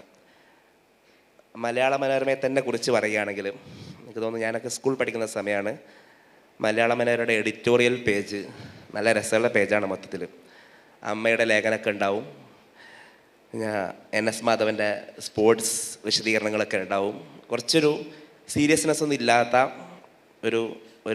ഒരു സുഖത്തോടെ വായിക്കാൻ പറ്റിയ പേജായിരുന്നു. ആ മലയാള മനോരമ എഡിറ്റോറിയൽ പേജിലാണ് ഒരു പരമ്പര വരുന്നത്, പൊട്ടിക്കാൻ ലവ് ബോംബോ എന്നാണ് ആ പരമ്പരയുടെ പേര്. ഇന്ന് കേരളത്തിലെ പൊതുബോധത്തിൽ തന്നെ നിലനിൽക്കുന്ന ഭയങ്കര മെയിൻ സ്ട്രീമിൽ തന്നെ നിലനിൽക്കുന്ന 4-5 ജേർണലിസ്റ്റുകൾ കൂടിയിരുന്ന് എഴുതിയ ഒരു പരമ്പര, പൊട്ടിക്കാൻ ലവ് ബോംബോ. അവരൊരു സംഗതി പഠിപ്പിച്ചു കൊടുക്കുകയാണ് മലയാള മനോരമ. കേരളത്തിൽ ലവ് ജിഹാദ് എന്ന് പറയുന്ന ഒരു പുതിയ സംഗതിയുണ്ട്. കേരളത്തിൽ 4000 ടെലിഫോൺ ബൂത്തുകൾ കേന്ദ്രീകരിച്ച് 2000-ഓളം ബൈക്കുകളിലായി മുസ്ലിം ചെറുപ്പക്കാർ ലവ് ജിഹാദ് നടത്തുകയാണ് എന്നർത്ഥത്തിൽ 1, 2, 3, 4 ദിവസത്തെ പരമ്പര. കേരളത്തിൽ അങ്ങനത്തെ ഒരു വേർഡ് പരിചയമില്ലായിരുന്നു. പിന്നീട് അത് കേരളത്തിൻ്റെ അന്നത്തെ മുഖ്യമന്ത്രി സഖാവ് VS അച്യുതാനന്ദൻ അതിനെടുത്ത് ഉദ്ധരിക്കുന്നു. ഹൈക്കോടതി ജസ്റ്റിസ് അങ്ങനെ ഒന്നുണ്ട് എന്ന് പറയുന്നു. കേരളത്തിലെ ക്യാമ്പസുകളിൽ ABVP ഉൾപ്പെടെയുള്ള സംഘടനകൾ ഇതിനെക്കുറിച്ച് വലിയ പ്രചാരണങ്ങൾ നടത്തുന്നു. കേരളത്തിന് പുറത്ത് മറ്റു ഭാഷകളിൽ ഈ വാർത്തകൾ വരുന്നു. കുറച്ച് കഴിഞ്ഞിട്ട് അറൗണ്ട് ഒരു 3-4 മാസം കഴിഞ്ഞതിന് ശേഷമാണ് മംഗലാപുരം കേന്ദ്രീകരിച്ച് ഹിന്ദു സേവാ സമിതി HSS എന്ന് പറയുന്ന ഒരു വെബ്സൈറ്റിൽ കൊടുത്ത ഡീറ്റെയിൽസ് വെച്ചിട്ടാണ് മലയാള മനോരമയുടെ ഈ ലേഖകര പരമ്പര ഉണ്ടാക്കിയെന്ന് മനസ്സിലാവുന്നത്. പൂർണ്ണമായും ഫേക്കായ ഒരു ഹിന്ദു റൈറ്റ് വിങ് നടത്തുന്ന ഒരു വെബ്സൈറ്റിലെ ഡീറ്റെയിൽസ് വെച്ചിട്ട്. പക്ഷേ അപ്പോഴത്തേക്കും കാര്യങ്ങൾ മാറി മറിഞ്ഞിരുന്നു. ലവ് ജിഹാദ് വലിയൊരു ഒരു വിവാദ വിഷയമായി മാറി. ഇന്ന് ഇന്ത്യയിൽ അറൗണ്ട് ഒരു 12ഓളം സ്റ്റേറ്റുകളിൽ ആൻറ്റി കൺവേർഷൻ ലോ ഉണ്ട്, എന്ന് പറഞ്ഞാൽ ലവ് ജിഹാദ് ലോ ഉണ്ട്. അറൗണ്ട് 2500-ലധികം മുസ്ലിം ചെറുപ്പക്കാർ ലവ് ജിഹാദ് ലോയുമായിട്ട് ബന്ധപ്പെട്ട് വ്യത്യസ്ത സ്റ്റേറ്റുകളിൽ ജയിലുകളിൽ കിടക്കുന്നുണ്ട്. അറൗണ്ട് 1800ഓളം ക്രിസ്ത്യൻ ചെറുപ്പക്കാർ ലവ് ജിഹാദ് ലോ ആയിട്ട് ബന്ധപ്പെട്ട് ഇന്ത്യയിലെ വ്യത്യസ്ത സ്റ്റേറ്റുകളിൽ ജയിലുകളിൽ കിടക്കുന്നുണ്ട്. എങ്ങനെയാണ് ഇന്ത്യയിലെ തന്നെ ഏറ്റവും 9ാമത് സർക്കുലേഷനുള്ളൊരു പത്രം, ഇന്ത്യയിലെ തന്നെ ഒരു മലയാളത്തിലൊരു പത്രം എങ്ങനെയാണ് ഒരു വാർത്ത പ്രചരിപ്പിക്കുന്നത്, ആ വാർത്ത ഒരു സ്റ്റേറ്റിൻ്റെ പോളിസിയായി മാറുന്നത്, അത് കാരണം ഒരു കമ്മ്യൂണിറ്റി ആകെ പ്രതിസന്ധിയിലാകുന്നത്, അവരെ ജയിലിലടക്കുന്നത് എന്നതിൻ്റെ ഒരു മാസ്റ്റർ പീസ് ഉദാഹരണമായിരുന്നു അത്. നമ്മുടെ നാട്ടിൽ നിന്ന് നമ്മളൊക്കെ വാങ്ങുന്ന, ഞാൻ ഈ ജേർണലിസത്തിലേക്കൊക്കെ വരുന്നതിന് മുമ്പ് ഈ 10ാം ക്ലാസ്സിലൊക്കെ പഠിക്കുന്ന സമയത്ത് പൈസ ഉണ്ടാക്കാൻ വേണ്ടി മാധ്യമത്തിൻ്റെ ME മാർക്കറ്റിംഗ് എക്സിക്യൂട്ടീവായിട്ട് പോകാറുണ്ടായിരുന്നു. അപ്പോഴൊക്കെ നിങ്ങൾ ഈ മാധ്യമം വാങ്ങണം എന്നൊക്കെ പറയുമ്പോൾ ആളുകൾ മനോരമ ഒഴിവാക്കാൻ കഴിയില്ല, പ്രത്യേകിച്ച് മലബാറിലെ മുസ്ലിം കമ്മ്യൂണിറ്റിയിലെ ആളുകൾ വേണമെങ്കിൽ മാധ്യമവും കൂടി വാങ്ങാം, മനോരമ എന്തായാലും വാങ്ങണം എന്ന് പറഞ്ഞിരുന്നു. എന്നാൽ അത്രത്തോളം മുസ്ലിം സമുദായം വേറെ അർത്ഥത്തിൽ വിശ്വസിച്ച അവരുടെ ശീലമായി മാറിയൊരു പത്രമാണ് അതിനെ ഭയങ്കര വില്ലിഫൈ ചെയ്തിട്ട് ആ അർത്ഥത്തിൽ വാർത്ത കൊടുത്തത്. സ്വാഭാവികമായിട്ടും സിദ്ദീഖ് കാപ്പനുമായിട്ട് ബന്ധപ്പെട്ട് അദ്ദേഹം ജയിലിൽ കിടക്കുന്ന സമയത്ത്, ജയിലിൽ കിടക്കുന്നതിന് മുമ്പും ശേഷമൊക്കെ വാർത്തകളുണ്ടാവും. അദ്ദേഹത്തിനെ കുറിച്ച് ഒരുപാട് അപസർപ്പക കഥകൾ പോലെ മാധ്യമങ്ങളിൽ വാർത്തകൾ വന്നുകൊണ്ടേയിരുന്നിരുന്നു, പ്രത്യേകിച്ച് ഹിന്ദി ഇംഗ്ലീഷ് മീഡിയകളിലൊക്കെ. അദ്ദേഹത്തിൻ്റെ ബാങ്ക് അക്കൗണ്ട്, അദ്ദേഹത്തിൻ്റെ പാസ്പോർട്ടുകൾ എന്നൊക്കെ പറഞ്ഞിട്ട് വ്യത്യസ്ത രീതിയിലുള്ള വാർത്തകൾ വന്നിരുന്നു. അദ്ദേഹവും വിക്കിപീഡിയയും തമ്മിലുള്ള ബന്ധം, അങ്ങനെ ഒരുപാട് വ്യത്യസ്ത രീതിയിലുള്ള വാർത്തകൾ വന്നിരുന്നു. സ്വാഭാവികമായിട്ടും ജയിൽ എന്ന് പറഞ്ഞാൽ ഉമ്മർഖാലിദ് ജയിലിൽ ഒരു കത്ത് പറയുന്നുണ്ട്, ഞാൻ ഹിന്ദി പത്രങ്ങൾ മാത്രമാണ് ഇവിടെ വായിക്കാറ്, എന്നെക്കുറിച്ച് വരുന്ന വാർത്തകൾ കേട്ടിട്ട് വല്ലാതെ പ്രയാസപ്പെടുന്നുണ്ട്. ഉമ്മർഖാലിദ് ഒരു 3-4 ലേഖനങ്ങളാണ് ജയിലിൽ നിന്ന് എഴുതിയത്, അതിൽ 4ഉം ഇന്ത്യയിലെ മാധ്യമങ്ങളെക്കുറിച്ചായിരുന്നു പറയുന്നുണ്ട്. അപ്പം മാധ്യമങ്ങൾ എങ്ങനെയാണ് ഈ കമ്മ്യൂണിറ്റിയെ ഭീകരമായി അപരവൽക്കരിക്കുന്നത് എന്നതിൻ്റെ ഒരു ഉദാഹരണം കൂടിയാണ് സിദ്ദീഖ് കാപ്പൻ. ഇന്ത്യയിൽ ഈ NDTV രവീഷ് കുമാർ പോയപ്പോൾ, അദാനി വാങ്ങിയപ്പോൾ കുറേ ആൾക്കാർ ഭയങ്കര പ്രയാസത്തിൽ NDTVയും കൂടി പോയി, ഇനി എന്ത് എന്നൊക്കെ ചോദിച്ചിരുന്നു. NDTVയിൽ പോലും പലപ്പോഴും ഒരു മുസ്ലിം ലിഞ്ച് ചെയ്യപ്പെടുന്ന കൊല്ലപ്പെടുന്ന വാർത്തകൾ വായിക്കുമ്പോൾ, ഒരു സാധാരണക്കാരൻ വായിക്കുമ്പോൾ അവസാനം എത്തിക്കഴിഞ്ഞാൽ ആ മുസ്ലിം കൊല്ലപ്പെടേണ്ടവനായിരുന്നു എന്ന അർത്ഥത്തിലുള്ള സൂചന തരുന്ന വാർത്തകൾ പലപ്പോഴും ഉണ്ടാവാറുണ്ടായിരുന്നു. ആ അർത്ഥത്തിലൊരു മീഡിയ ട്രയലിൻ്റെ ഒരു ഇരയാണ് മലയാളി മുസ്ലിം ജേർണലിസ്റ്റ് എന്ന അർത്ഥത്തിൽ സിദ്ദീഖ് കാപ്പൻ. ആ അനുഭവം കൂടി അദ്ദേഹം പറയും. വളരെ പ്രസക്തമായ ഒരു കാര്യമാണത്. ഇത് പറഞ്ഞപ്പോൾ ഞാൻ ഇങ്ങനെ ആലോചിച്ചത്, നമ്മുടെ ഫലസ്തീൻ സംഭവം നടക്കുമ്പോഴേ നിങ്ങളൊക്കെ കേട്ടിട്ടുണ്ടാവും, ഹമാസ് ഭീകരർ നഅൂദുബില്ല, അവർ എത്ര കുട്ടികളെ 40 കുട്ടികളെ കഴുത്തറുത്ത് കൊന്ന വാർത്ത അല്ലേ? 40 ഹമാസ് 40 കുട്ടികളെ കഴുത്തറുത്ത് കൊന്ന വാർത്ത നമ്മളൊക്കെ ഭയങ്കര നെട്ടലോടെ കേട്ടു അല്ലേ? ആ വാർത്തയുടെ സോഴ്സ് മെമ്മറി TV, നിങ്ങളൊക്കെ ഒരു പക്ഷേ ഓൺലൈനിലൊക്കെ കാണുന്ന ആൾക്കാർ, MEMRI മെമ്മറി TV എന്ന് പറയുന്ന ഒരു ന്യൂസ് ഏജൻസി എന്ന് വേണമെങ്കിൽ നമുക്ക് പറയാം. ഒരു ജൂത ഇൻ്റലിജൻസ് ഓഫീസർ എന്നൊക്കെ പറയുന്നുണ്ട്. ജൂതന്മാർക്ക് മുന്നും പിന്നൊന്നുമില്ല. എന്തായാലും ജൂത ഇൻ്റലിജൻസ് ഓഫീസർ നിർമ്മിച്ച അല്ലെങ്കിൽ അയാൾ ഉണ്ടാക്കിയ ഒരു TV ആണ്, അല്ലെങ്കിൽ ഒരു ന്യൂസ് ഏജൻസിയാണ്, ന്യൂസ് പോർട്ടലാണ് മെമ്മറി, MEMRI. അത് പോയി കണ്ട് ഇനി കൂടുതൽ റീച്ചൊന്നും ഉണ്ടാക്കണ്ട. മെമ്മറി. അപ്പോൾ അതിൽ വന്ന വാർത്തയാണ് നമ്മുടെ കേരളത്തിലെ മലയാള പത്രങ്ങളടക്കം BBC അതിൽ മാപ്പ് പറഞ്ഞു, ആ കുട്ടികളെ കൊന്ന് ഞങ്ങൾ അത് വ്യാജ വാർത്തയായിരുന്നു എന്നുള്ളത്. അപ്പോൾ ഇതാണ് മാധ്യമങ്ങളിലൂടെ വരുന്ന വ്യാജ വാർത്തകളുടെ ഒരു ചെറിയ അല്ലെങ്കിൽ വലിയ എക്സാമ്പിൾ. ഞാൻ അറസ്റ്റിലായപ്പോൾ ഇവിടുത്തെ ഒരു യൂട്യൂബ് ചാനൽ കൊടുത്തത് എനിക്ക് 20 സിമ്മുണ്ട്.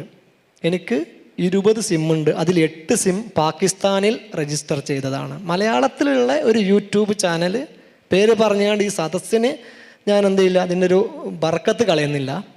മലയാളത്തിലുള്ള ഒരു യൂട്യൂബ് ചാനൽ കൊടുത്തതാണ്. വളരെ പ്രസിദ്ധമായ ലക്ഷക്കണക്കിന് മില്യൺ കണക്കിനൊക്കെ എന്താ പറയുക വ്യൂവേഴ്സ് ഉള്ള, മില്യൺ കണക്കിന് വ്യൂവേഴ്സ് ഉണ്ടാക്കുന്ന കാര്യം ഇപ്പം ഇങ്ങോട്ടൊന്നും പറയേണ്ട ആവശ്യമുണ്ടാവില്ല. ഒരു ചാനൽ ഉണ്ടാക്കിയാൽ മില്യൺ കണക്കിന് വ്യൂവേഴ്സ് ഉണ്ടാക്കാനൊന്നും ഒരു പണിയില്ല.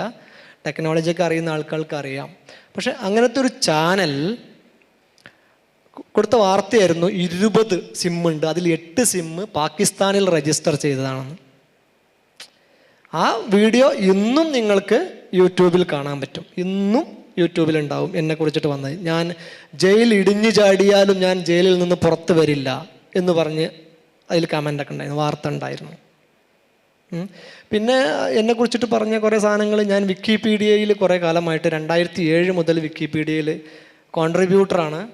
നോംസ് വിക്കിപീഡിയയിലൊക്കെ വർക്ക് ചെയ്യുന്ന ആളുകൾക്ക് നോമാണ് വിക്കിപീഡിയയിൽ നോം എന്താ പറയുക പ്രൂഫ് റീഡർ എന്നൊക്കെ വേണമെങ്കിൽ പറയാം. നോമിന് വിക്കിപീഡിയയിൽ നോമിന് NOAM നോം അതായിരുന്നു. കുറേ കാലമായിട്ട് മലയാളം വിക്കിപീഡിയയിലും വിക്കി കോമൺസിലും ഒക്കെ വളരെ കോൺട്രിബ്യൂട്ട് ചെയ്യുന്ന ഒരാളായിരുന്നു. അതിൻ്റെ ഭാഗമായിട്ട് 2018 വിക്കിമാനിയ ഒരു കോൺഫറൻസ് ഉണ്ട്. വിക്കിപീഡിയന്മാരുടെ, ലോകത്തെ വിക്കിപീഡിയന്മാരുടെ ഒരു കോൺഫറൻസാണ് സൗത്ത് ആഫ്രിക്കയിലെ കേപ്പ് ടൗണിൽ വെച്ച് നടന്നു 2018 ജൂലൈയിൽ. എനിക്ക് സ്കോളർഷിപ്പ് കിട്ടി, ഞാൻ പോയി. മലയാളത്തിൽ നിന്ന് 2-3 പേര്, മൊത്തം 3 പേരുണ്ടായിരുന്നു. അതിലൊരാളായിരുന്നു ഞാൻ. ഇന്ത്യയിൽ നിന്ന് വളരെ കുറഞ്ഞ ആളുകളുണ്ടായിരുന്നു, ലോകത്തിൻ്റെ വിവിധ ഭാഗങ്ങളിൽ നിന്നുള്ള ആളുകളുണ്ടായിരുന്നു. അതിന് സ്കോളർഷിപ്പ് കിട്ടിയതിനെ കുറിച്ചിട്ട് ഹിന്ദി പത്രങ്ങൾ വളരെ വ്യക്തമായിട്ട് എൻ്റെ കയ്യിൽ രേഖകളുള്ളതാണ്. ഞാൻ കേപ്പ് ടൗണിൽ പോവുകയും അവിടെ നിന്ന് നമ്മളൊക്കെ ചെയ്യുന്ന പോലെ 2018 ചെയ്യുന്ന പോലെ ഫോട്ടോസ് ഫേസ്ബുക്കിലൂടെയും ട്വിറ്ററിലൂടെയും ഒക്കെ അപ്പോൾ എന്താ പറയുക അതാത് സമയങ്ങളിൽ ഞാൻ അവിടുത്തെ ഓരോ സംഭവങ്ങളും ഒക്കെ പുറത്ത് വിട്ടുകൊണ്ട് എൻ്റെ സുഹൃത്തുക്കളും എൻ്റെ സൗഹൃദ വലയങ്ങളിലുള്ള എല്ലാവർക്കും അറിയാം ഞാൻ എന്തിനാണ് കേപ്പ് ടൗണിൽ പോയത്, 10 ദിവസം അവിടെ എന്തിനു നിന്നു എന്നൊക്കെ അറിയാം. എന്നിട്ട് ഹിന്ദി പത്രങ്ങൾ പറഞ്ഞത് കഹി സംഘടൻ ഉസ്കോ ഫണ്ട് കർദിയ, ഏതോ ഒരു സംഘടന അദ്ദേഹത്തിന് കേപ്പ് ടൗണിൽ പോകാൻ വേണ്ടിയിട്ട് ഫണ്ട് ചെയ്തു എന്ന്. വിക്കിമീഡിയ ഫൗണ്ടേഷൻ നടത്തുന്ന വിക്കിമാനിയ കോൺഫറൻസിന് വേണ്ടിയിട്ട് വിക്കിമീഡിയ ഫൗണ്ടേഷനാണ് എനിക്ക് സ്കോളർഷിപ്പ് തന്നിട്ടുള്ളത്. അതിനാണ് ഏതോ ഒരു സംഘടന ഫണ്ട് ചെയ്തു എന്ന് പറയുന്നത്. പിന്നീട് എൻ്റെ ഫോണിൽ നിന്ന് പിടിച്ചെടുത്ത ജോർജിയ എന്ന് പറഞ്ഞാൽ അമേരിക്കയിലെ ജോർജിയ അല്ല, നമ്മുടെ പഴയ USSRൻ്റെ ഭാഗമായിരുന്ന ഇപ്പോഴത്തെ ജോർജിയ, തിബിലിസ്, നമ്മുടെ അറബിയിൽ പറഞ്ഞ തിഫിലിസ്, ആ തലസ്ഥാനമായിട്ടുള്ള ജോർജിയ എന്ന് പറയുന്ന രാജ്യം. അവിടേക്ക് ഇതുപോലെ തന്നെ വിക്കിപീഡിയയുടെ ഒരു പരിപാടിക്ക് പോകാൻ വേണ്ടിയിട്ട് ഞാനൊരു വിസ എടുത്തിരുന്നു. അതെൻ്റെ ജോലി തിരക്ക് കാരണം എനിക്ക് പോകാൻ പറ്റിയിട്ടില്ല. പക്ഷേ മൊബൈലിലോ എവിടെയോ നോക്കിയപ്പോൾ വിസയുടെ കോപ്പി PDF കോപ്പിയാണ് അവർ നൽകുന്ന, ഈ വിസയാണ് തരിക. അപ്പോൾ അതിൻ്റെ ഒരു PDF എൻ്റെ മൊബൈലിൽ നിന്നോ ലാപ്ടോപ്പിൽ നിന്നോ ഇവിടെ നിന്ന് കിട്ടിയിട്ട് ഇദ്ദേഹം ജോർജിയ വഴി സിറിയയിലേക്ക് കടക്കാനുള്ള ശ്രമമായിരുന്നു. ISIS ചേരാൻ വേണ്ടിയിട്ട്. നല്ല സുഖമാണ്. ജോർജിയയിൽ പോയ തുർക്കിയിൽ നിന്ന് സിറിയയിലേക്ക് എളുപ്പമാണല്ലോ, നടന്നങ്ങ് പോകാമല്ലോ. അപ്പോൾ അതായിരുന്നു ഹിന്ദിയിലെ പല പത്രങ്ങളും പിന്നെ കുറച്ച് സാഫ്രൺ മീഡിയ, കാവ്യ മാധ്യമങ്ങളും വാർത്ത കൊടുത്തിരുന്നത്. അപ്പോൾ ഇത്തരം കുറേ കഥകൾ. പിന്നെ എൻ്റെ അക്കൗണ്ടിലേക്ക് 35 ലക്ഷം രൂപ വന്നു എന്ന് പറഞ്ഞ് വാർത്ത. അത് ഞാൻ ED ഉദ്യോഗസ്ഥരോട് തന്നെ ചോദിച്ചു. എന്നെ ചോദ്യം ചെയ്യാൻ വന്ന ED ഉദ്യോഗസ്ഥനോട് ചോദിച്ചു, എന്താണ് ഇങ്ങനെ കാണുന്നത്? എൻ്റെ അക്കൗണ്ടിൽ 35 ലക്ഷം രൂപ വന്നതിൻ്റെ രേഖകളുണ്ടെങ്കിൽ നിങ്ങളുടെ കയ്യിലുണ്ടാവണമല്ലോ, പത്രത്തിൽ ഇങ്ങനെ കാണുന്നു. അമർ ഉജാല എന്ന് പറയുന്ന ഹിന്ദി പത്രത്തിലാണ് വാർത്ത വന്നത്, 35 ലക്ഷം രൂപ സിദ്ദീഖ് കാപ്പൻ്റെ അക്കൗണ്ടിലേക്ക് വന്നു. അപ്പോൾ ഞാൻ ED ഉദ്യോഗസ്ഥൻ എന്നെ ചോദ്യം ചെയ്യാൻ വന്ന സമയത്ത് ഞാൻ ചോദിച്ചു, എന്താണ് ഇങ്ങനെ? അതൊക്കെ കാപ്പൻ നിങ്ങൾക്ക് പുറത്ത് പോയാൽ അറിയാം, മാധ്യമങ്ങളല്ലേ എന്ന് പറഞ്ഞ ആൾ ചിരിക്കുക ചെയ്ത്. അപ്പോൾ ഇവർ വ്യാജ വാർത്ത ഒരു ഭാഗത്തിലൂടെ വ്യാജ വാർത്ത കൊടുക്കുന്നു. വ്യാജ വാർത്ത കൊടുക്കുക, സ്പ്രെഡ് ചെയ്യുക. ഹിന്ദി പത്രങ്ങളിൽ വന്നാലുണ്ടാകുന്നൊരു പ്രശ്നം എന്ന് പറഞ്ഞാൽ ഇത് ഈ ഹിന്ദി പത്രത്തിന് ഒരു പക്ഷേ മലയാളത്തേക്കാൾ വ്യാപകമായ വായനക്കാരുണ്ട്. സാധാരണക്കാരായ മനുഷ്യന്മാരിലേക്ക് ഈ സാധനം ഇറങ്ങും. നിങ്ങൾ ഇംഗ്ലീഷ് പത്രമോ അല്ലെങ്കിൽ വേറെ ഏതെങ്കിലും ഉറുദു പത്രമോ അല്ലെങ്കിൽ ഇന്ത്യയിലെ മറ്റേത് ഭാഷാ പത്രം എടുക്കുകയാണെങ്കിലും ഇത്ര ഒരു എന്താ പറയുക വൈഡ് കവറേജ്, വൈഡ് റീഡേഴ്സുള്ള ഭാഷ ഇല്ല. അതുകൊണ്ട് ഞാൻ ജയിലിൽ നിന്ന് ഇറങ്ങിയപ്പോൾ ഞാൻ തീരുമാനിച്ച സംഭവമാണ്, ഹിന്ദി അറിയില്ലെങ്കിലും അറിയാവുന്ന ഹിന്ദി വെച്ചിട്ട് മാധ്യമങ്ങളെ ഞാൻ അഭിമുഖീകരിച്ചത് അറിയാവുന്ന ഹിന്ദി വെച്ചിട്ടായിരുന്നു. ഞാൻ ആരോടും ഒരു എന്താ പറയുക മുൻകൂർ ജാമ്യം എടുത്തു. എനിക്ക് ഹിന്ദി അറിയില്ല എന്ന് പറഞ്ഞുകൊണ്ട് തന്നെ ഞാൻ ജയിലിന് പുറത്തും അതിന് ശേഷമുള്ള പല ഇൻ്റർവ്യൂകളിലും മാധ്യമങ്ങൾ അവസരങ്ങൾ തന്ന സമയത്തൊക്കെ ഞാൻ ഹിന്ദിയിലാണ് സംസാരിക്കാൻ ശ്രമിച്ചത്. അപ്പോൾ എന്താ വെച്ചാൽ ഇത്തരം ഒരു ആളുകൾക്കിടയിൽ ഈ ഒരു വാർത്ത വരുന്നത് നമ്മുടെ ജയിലിനകത്ത് ഹിന്ദി പത്രങ്ങൾ കിട്ടുന്നുണ്ട്. നമ്മളെക്കുറിച്ചിട്ട് നെഗറ്റീവായി വരുന്ന വാർത്തകൾ മുഴുവൻ ജയിലിൽ കിട്ടുന്നുണ്ട്, ആളുകൾ വായിക്കുന്നുണ്ട്. അപ്പോൾ അങ്ങനത്തെ ഒരു പശ്ചാത്തലത്തിൽ നമ്മളിത് നിരന്തരം പറഞ്ഞുകൊണ്ടിരിക്കണമായിരുന്നു. ഇത് നമുക്ക് ഭീഷണിയാണ്. തീവ്രവാദി എന്ന് പറയുന്നു, ആതങ്കവാദി എന്ന് പറയുന്നു. പക്ഷെ നമ്മളുമായിട്ട് ഇടപഴകുന്ന ആൾക്കാർ ഇയാളാണോ തീവ്രവാദി എന്നുള്ള രീതിയിലുള്ള ഒരിത്. അപ്പോൾ നമുക്ക് അവസരങ്ങൾ കിട്ടുന്നുണ്ട്. അപ്പോൾ ചില ഈ വ്യാജ വാർത്തകൾ, ഫേക്ക് ന്യൂസുകൾ നമുക്ക് എന്താ പറയുക, ഇത് എക്സ്പോസ് ചെയ്യാൻ പറ്റും, ഇത് തുറന്ന് കാണിക്കാൻ പറ്റും. പക്ഷെ പല വാർത്തകളും തുറന്ന് കാണിക്കാൻ പറ്റില്ല. എനിക്കെതിരെ വന്ന പല മലയാള യൂട്യൂബ് ചാനലുകളിലും വന്ന വാർത്തകൾ, ഈ ലെഗസി മീഡിയ എന്ന് നമ്മൾ പറയുന്ന മുഖ്യധാര മാധ്യമങ്ങളിൽ ഇത്രയധികം കഥകളൊന്നും വന്നിട്ടില്ല. കാരണം ഞാൻ ആ സമയത്ത് അറസ്റ്റിലാവുന്ന സമയത്ത് കേരള പത്രപ്രവർത്തക യൂണിയൻ്റെ ഡൽഹി ഘടകം സെക്രട്ടറിയാണ്. അതുകൊണ്ട് തന്നെ എന്നെക്കുറിച്ച് അറിയാവുന്നവരാണ് മാധ്യമ പ്രവർത്തകരായിട്ടുള്ള ഒരുവിധ ആളുകൾ. ഒരു ചാനലിലൊരു സുഹൃത്തിനോട് പറഞ്ഞു, എടാ നിന്നെക്കുറിച്ചിട്ട് ഇങ്ങനെയൊക്കെ വാർത്ത. എൻ്റെ ഏറ്റവും അടുത്ത സുഹൃത്ത് ഡൽഹിയിൽ കേരള ഹൗസിൽ ഒപ്പം ഇരുന്ന് ഭക്ഷണം കഴിച്ചിരുന്ന ഒരു സുഹൃത്താണ്, നിന്നെക്കുറിച്ചിട്ട് പല വാർത്തകളും ചെയ്യാൻ വേണ്ടിയിട്ട് സമ്മർദ്ദങ്ങൾ വന്നിരുന്നു, പക്ഷേ ഞാൻ ചെയ്തിട്ടില്ല. അയാൾക്ക് അത്രേ പറയാൻ പറ്റുള്ളൂ, ഞാൻ ചെയ്തിട്ടില്ല, അത് ഞാൻ ഏറ്റെടുത്തിട്ടില്ല. അങ്ങനെ പറഞ്ഞ് എന്താ പറയുക, ഫാസിസ്റ്റ് സംഘപരിവാർ മാധ്യമങ്ങളിൽ പോലും വർക്ക് ചെയ്യുന്ന സുഹൃത്തുക്കളുണ്ട്.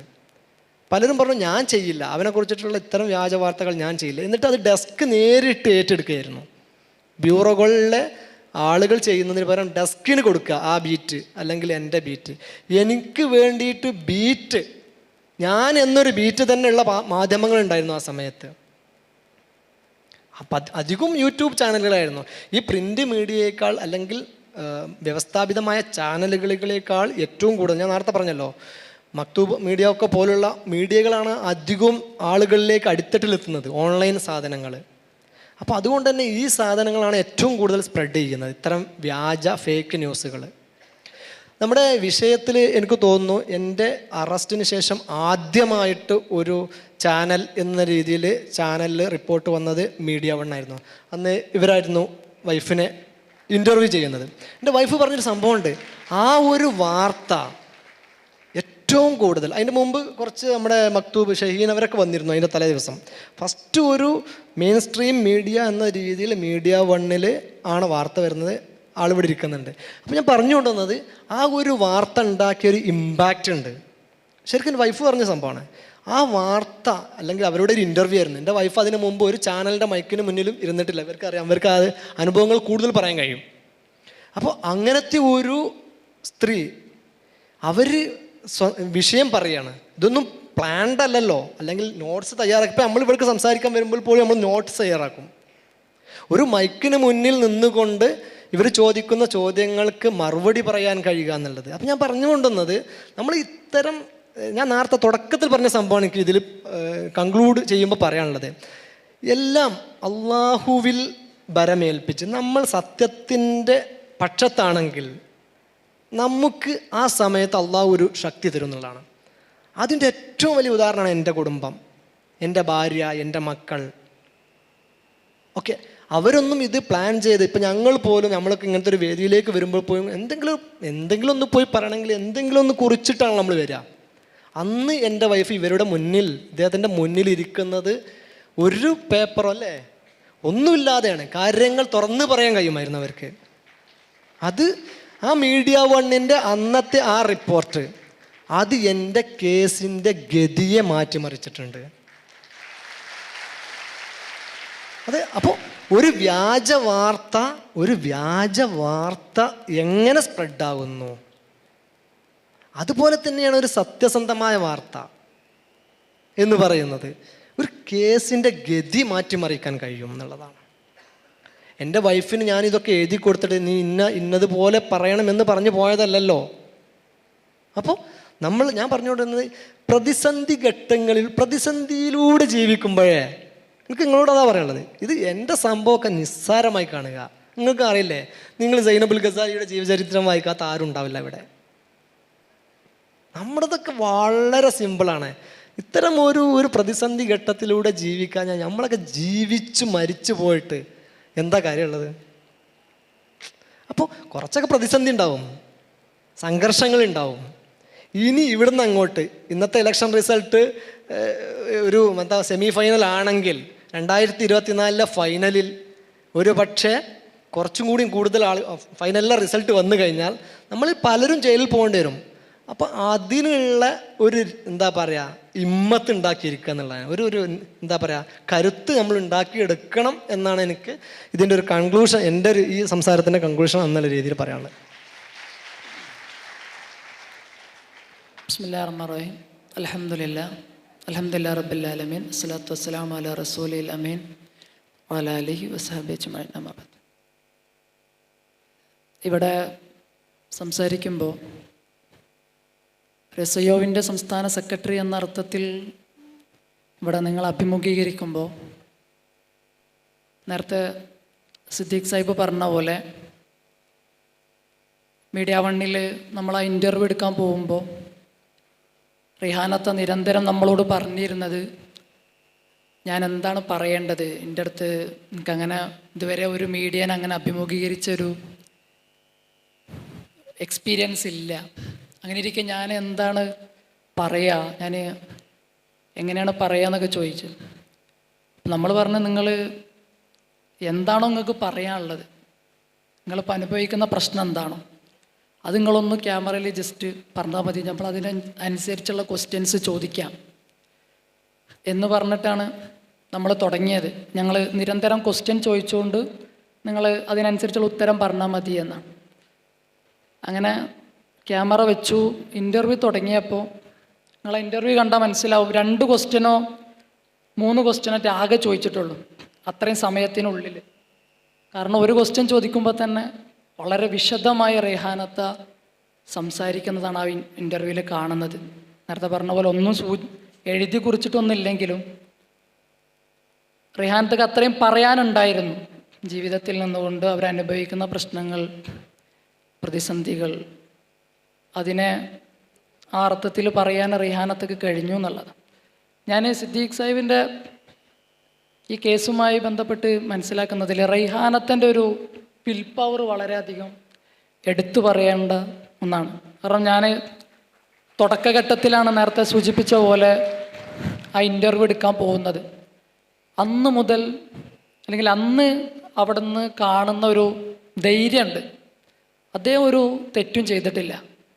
അതുകൊണ്ട് ഇതിൻ്റെ മുന്നിൽ നിൽക്കേണ്ടത് ഞാനാണ്, ഇതിനു വേണ്ടി സത്യം വിളിച്ചു പറയേണ്ടത് എൻ്റെ ബാധ്യതയാണ് എന്ന് ആദ്യ ദിവസം മുതൽ പറയുകയും അതിനുവേണ്ട എല്ലാ വഴികളും റിഹാനത്ത തേടുകയും ചെയ്തൊരു ചരിത്രമാണ് ഈ കേസിൽ നമുക്ക് കാണാൻ കഴിയുക. അപ്പം ആ ഇൻ്റർവ്യൂ എടുക്കാൻ പറ്റിയത് ആ അർത്ഥത്തിൽ നമ്മളുടെ ഒരു പ്രവർത്തനത്തിൻ്റെ ഭാഗമായി അനിവാര്യമായും ചെയ്യേണ്ട ഒന്നായിട്ടാണ് ഞാൻ മനസ്സിലാക്കുന്നത്. ഇതേസമയം തന്നെയാണ് SIO വേങ്ങരയിൽ വലിയൊരു പരിപാടി സംഘടിപ്പിക്കുന്നത്. വേങ്ങര ടൗണിൽ സിദ്ദീഖ് അപ്പൻ്റെ മോചനത്തിനു വേണ്ടി ഒരു വലിയ പരിപാടി നമ്മൾ വേങ്ങര ടൗണിൽ തന്നെ സംഘടിപ്പിക്കുന്നുണ്ട്. പിന്നെ ആദ്യത്തെ ട്വിറ്റർ സ്റ്റോം ഞാൻ മനസ്സിലാക്കുന്ന SIOൻ്റെ ഒരു ലേബലിലാണ്, അല്ലെങ്കിൽ SIO ആണ് ആദ്യമായി ട്വിറ്റർ സ്റ്റോം നടത്തണം സിദ്ദീഖ് അപ്പൻ്റെ മോചനത്തിനു വേണ്ടി എന്ന് ചെയ്ത ഒരു സംഘടന കൂടിയാണ്. അതിൻ്റെ ആളുകളാണ് നിങ്ങൾ എന്ന അർത്ഥത്തിൽ നമുക്ക് ഈ ഒരു പോരാട്ടത്തിൻ്റെ തുടക്കം മുതൽ ഒരുമിച്ച് നിന്ന ഒരു ചരിത്രവും ഈ പ്രസ്ഥാനത്തിന്, ഈ സംഘത്തിന് പറയാനുണ്ട് എന്നുള്ളതാണ്. ഇതിൻ്റെ കൂടെ തന്നെ സൂചിപ്പിക്കാനുള്ളത്, ഇതൊരു 2014 തുടങ്ങിയ ഒരു പ്രശ്നമല്ല. മുസ്ലിങ്ങൾ അനുഭവിക്കുന്ന ഒരു പ്രശ്നം എന്ന് പറഞ്ഞു കഴിഞ്ഞാൽ 2014 നരേന്ദ്രമോദി അധികാരത്തിലേറിയതോടുകൂടി ഇന്ത്യയിൽ സംഭവിച്ച ഒരു പ്രശ്നമല്ല. അത് ഇന്ത്യയുടെ ദേശീയത രൂപപ്പെടുമ്പോൾ തന്നെ ഒരു മുസ്ലിം അപരത്വത്തിൽ, ഒരു ഇസ്ലാമോഫോബിയയിൽ, മുസ്ലിം വിരുദ്ധതയിലാണ് ഇന്ത്യൻ ദേശീയത അതിൻ്റെ രൂപപ്പെട്ടത് എന്ന് തന്നെയുള്ള ഒരുപാട് പഠനങ്ങൾ നമുക്ക് കാണാൻ പറ്റും. കോൺസ്റ്റിറ്റ്യൂഷൻ ഡിബേറ്റ് എടുത്ത് പരിശോധിച്ച് കഴിഞ്ഞാൽ നമുക്ക് കാണാൻ പറ്റും മുസ്ലിങ്ങളെ എങ്ങനെ പരിഗണിക്കണം, മുസ്ലിങ്ങൾ എങ്ങനെ പരിഗണിക്കണം എന്നുള്ളത് കോൺസ്റ്റിറ്റ്യൂഷൻ ഡിബേറ്റിലെ വലിയൊരു ചർച്ച തന്നെയാണ്. എങ്ങനെ അവരെ പരിഗണിക്കും. പിന്നെ ഇന്ത്യ പാകിസ്ഥാൻ വിഭജനവുമായി ബന്ധപ്പെട്ട് നമുക്ക് ചരിത്രം അറിയാവുന്നതാണ്. അപ്പം മുസ്ലിങ്ങളെ അപരസ്ഥാനത്ത് നിർത്തുന്നത്, മുസ്ലിങ്ങളെ പൈശാചികവൽക്കരിച്ച് സ്ഥാപിച്ചെടുക്കുന്നത്, അത് 2014 ശേഷം പെട്ടെന്ന് സംഭവിച്ചൊരു പ്രതിഭാസമല്ല. അതിനൊരു നീണ്ട ചരിത്രം നമുക്ക് പറയാൻ കഴിയും. അതൊരു ഇന്ത്യൻ ദേശീയതയുടെ തന്നെ രൂപപ്പെടുന്നതിൽ തന്നെ അതിൻ്റെ ഒരു തുടക്കം നമുക്ക് കാണാൻ പറ്റും. അതിനേക്കാൾ തുടക്കം നമുക്കറിയാം, മലബാർ സമരത്തെ പല രീതിയിൽ പൈശാചികവൽക്കരിച്ചിട്ടാണ് 1920-കൾക്ക് ശേഷം ഇവിടെ മലബാർ റബല്ലിയനെ വളരെ പൈശാചികവൽക്കരിക്കുകയും അതൊരു ഹിന്ദു വിരുദ്ധ കലാപമായിരുന്നു എന്ന് സ്ഥാപിച്ചെടുക്കുന്ന, അങ്ങനെ ഇംഗ്ലീഷിലും ഇതിലേക്കൊക്കെ ട്രാൻസ്ലേറ്റ് ചെയ്യുന്ന വലിയൊരു ചരിത്രം നമുക്ക് കാണാൻ പറ്റും. അപ്പം 20-കൾ മുതൽ അല്ലെങ്കിൽ 30-കൾ മുതൽ ഇന്ത്യയുടെ ഒരു ദേശീയത രൂപപ്പെടുന്ന 1930-കൾ ഇന്ത്യയുടെ ദേശീയ സമരങ്ങൾ ശക്തിപ്പെടുന്നു. ഇന്ത്യ എന്ന് പറയുന്ന ഒരു ഐഡിയ അല്ലെങ്കിൽ ഇന്ത്യയുടെ ഒരു ദേശീയത ശക്തിപ്പെടുന്ന ഘട്ടം, ആ ഘട്ടത്തിൽ തന്നെ മുസ്ലിങ്ങൾ എന്നുള്ളതൊരു പ്രോബ്ലമായി, ഒരു പ്രശ്നമായി ഇന്ത്യയിൽ കാണുന്നുണ്ട് എന്ന് നമുക്ക് മനസ്സിലാക്കാൻ കഴിയും. സ്വാതന്ത്ര്യാനന്തരം നമുക്കറിയാവുന്ന പോലെ മുസ്ലിങ്ങൾ എന്നുള്ളതൊരു പ്രശ്നമായി, അല്ലെങ്കിൽ മുസ്ലിം വിരുദ്ധത ഇന്ത്യയുടെ ഒരു ദേശീയതയുടെ ഒരു അടിസ്ഥാനമായി മുന്നോട്ട് പോകുന്നത് കാണാൻ കഴിയും. രണ്ട് തരത്തിലാണ് നമ്മൾ സാധാരണ പറയാനുള്ളതാണ്.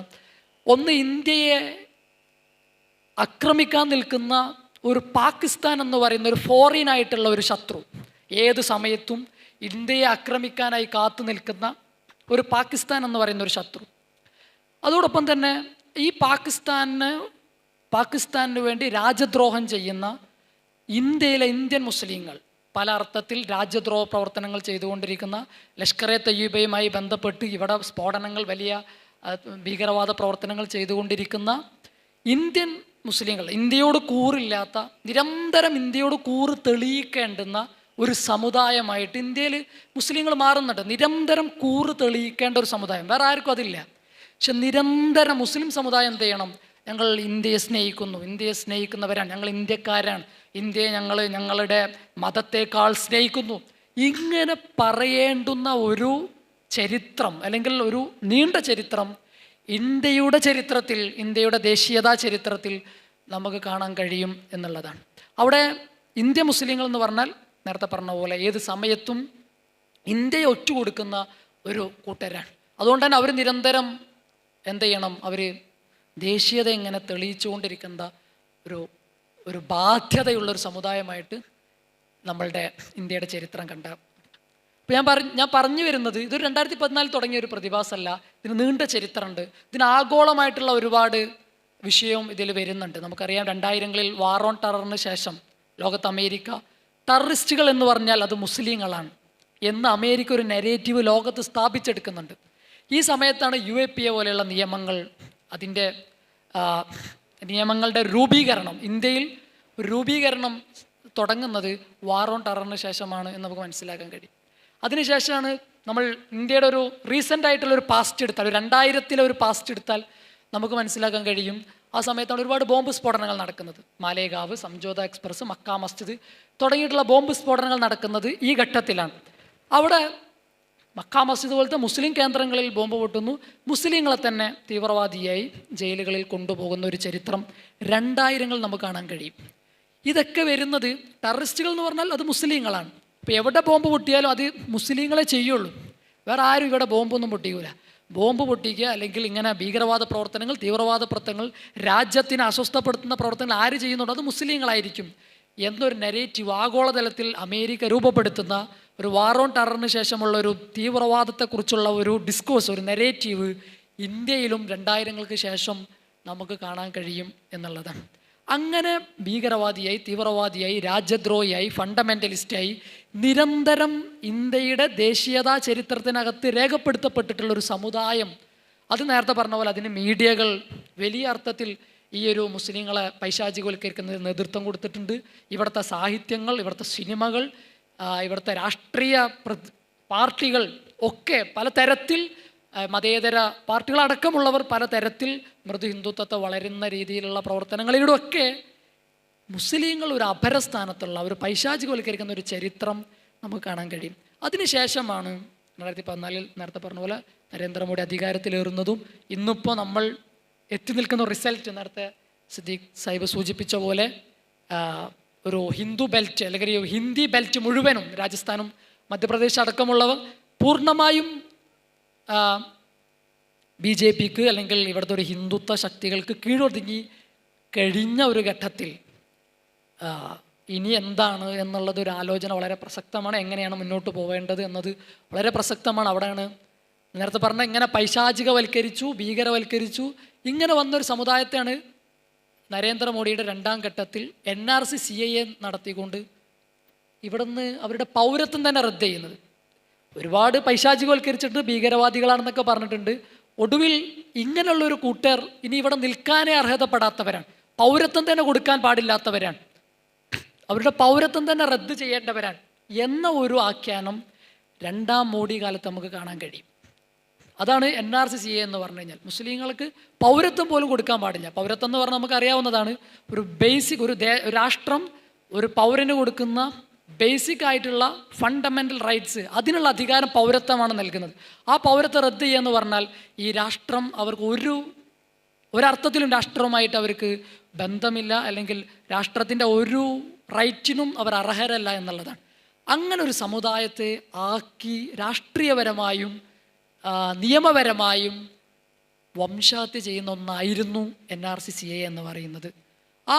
അതിൻ്റെ ഒരു വലിയ ചരിത്രം ഞാൻ പറയുന്നത്, ഇത് ആകെ പറയാൻ ഉദ്ദേശിച്ചത് ഒരു നീണ്ട ചരിത്രം, സാംസ്കാരികവും രാഷ്ട്രീയവും സാമൂഹികവും സാമ്പത്തികവും ഒക്കെ ആയിട്ടുള്ള ഒരു പൈശാചികവൽക്കരണത്തിൻ്റെ, ഒരു ടെററിസ്റ്റ് വൽക്കരണത്തിൻ്റെ ഒരു നീണ്ട ചരിത്രത്തിൻ്റെ തുടർച്ചയിലാണ് അല്ലെങ്കിൽ ഒരു ഘട്ടത്തിലാണ് നമ്മൾ നിൽക്കുന്നത് എന്നൊരു ബോധ്യത്തിൽ ഇതിനെങ്ങനെ, അപ്പോൾ ഇതിനെ ചോദ്യം ചെയ്യുക എന്ന് പറഞ്ഞാൽ അത് ഇന്ത്യൻ ദേശീയതയുടെ ആഖ്യാനങ്ങളെ ചോദ്യം ചെയ്യുന്നതാണ്. ടെററിസം എന്ന് പറഞ്ഞ ഡിസ്കോഴ്സിനെ ചോദ്യം ചെയ്യേണ്ടി വരും, എന്താണ് ടെററിസം. അതുപോലെ സെക്യൂരിറ്റി ഡിസ്കോഴ്സുകളെ ചോദ്യം ചെയ്യേണ്ടി വരും, എന്താണ് നിങ്ങൾ പറയുന്ന രാജ്യത്ത് സുരക്ഷ എന്ന് പറയുന്നത്. ഇത് മുസ്ലിങ്ങൾ മാത്രം ഒരു പ്രശ്നമാവുന്ന ഒന്നാണോ ഇന്ത്യയുടെ രാജ്യസുരക്ഷ എന്ന് പറയുന്നത്. ഇങ്ങനെയുള്ള ഒരുപാട് ചോദ്യങ്ങൾ ചോദിച്ച് മാത്രമേ നമുക്ക് മുന്നോട്ട് പോകാൻ കഴിയൂ എന്നുള്ളതാണ് എനിക്ക് തോന്നുന്നത്. ഇതിൽ ഞാൻ നേരത്തെ പറഞ്ഞ പോലെ ഇവിടെ നമ്മളെ കൂടെ ഉള്ളത് മക്തൂബിൻ്റെ എഡിറ്ററാണ്. ഇവിടെ മീഡിയകൾ എങ്ങനെയാണ് ഈ ഒരു വലിയ വംശഹത്യക്ക് നേതൃത്വം കൊടുക്കുന്നത് എന്നിവിടെ പറഞ്ഞു.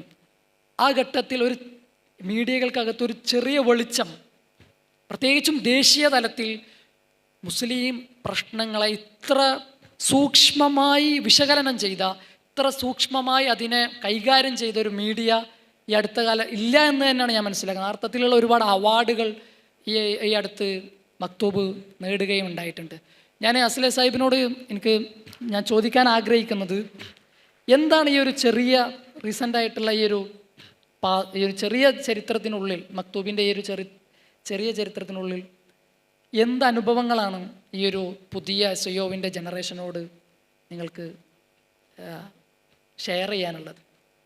പ്രത്യേകിച്ചും ഈ തരത്തിൽ ദേശീയ തലത്തിൽ ഇപ്പോൾ പ്രത്യേകിച്ച് മോഡി ഭരണത്തിന് ശേഷം നടന്നിട്ടുള്ള മോബ് ലിഞ്ച്, ഇങ്ങനെയുള്ള ഒരുപാട് വിഷയങ്ങൾ വളരെ സൂക്ഷ്മമായി വിശകലനം ചെയ്തൊരു മീഡിയ എന്ന അർത്ഥത്തിൽ എന്താണ് നിങ്ങൾക്ക് വിഷയം?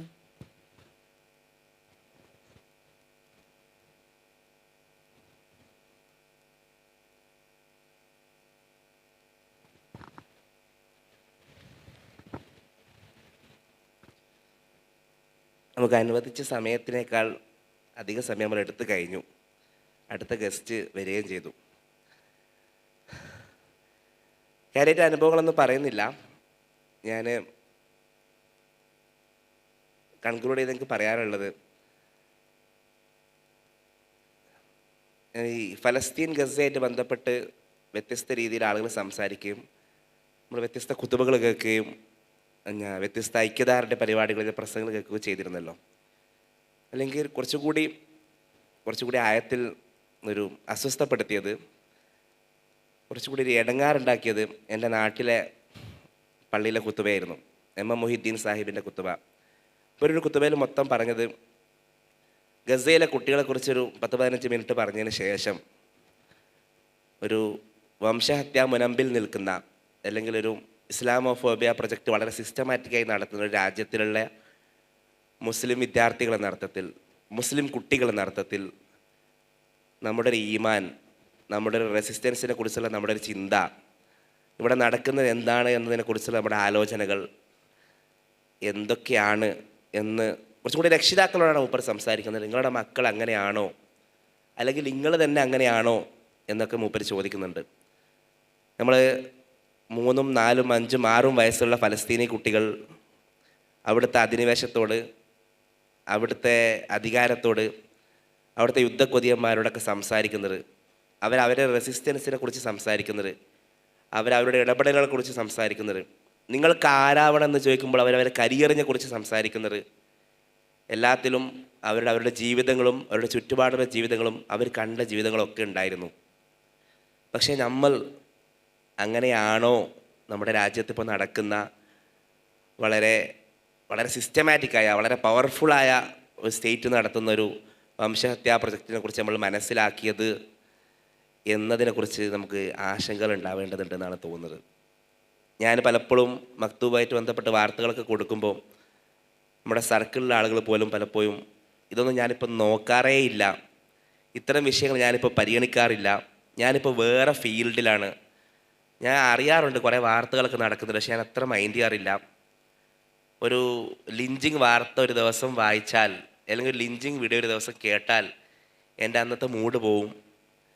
എന്തായാലും ഈ നാട് നന്നാവാൻ പോകുന്നില്ല, ഇവർ തന്നെയായിരിക്കും കുറേ കാലം ഭരിക്കുക, പ്രതിപക്ഷം അങ്ങനെയാണ് എന്നൊക്കെ പറഞ്ഞിട്ട് ഒരു ആത്മവിശ്വാസമില്ലായ്മയുടെ, അല്ലെങ്കിൽ ഇതിനെക്കുറിച്ചൊരു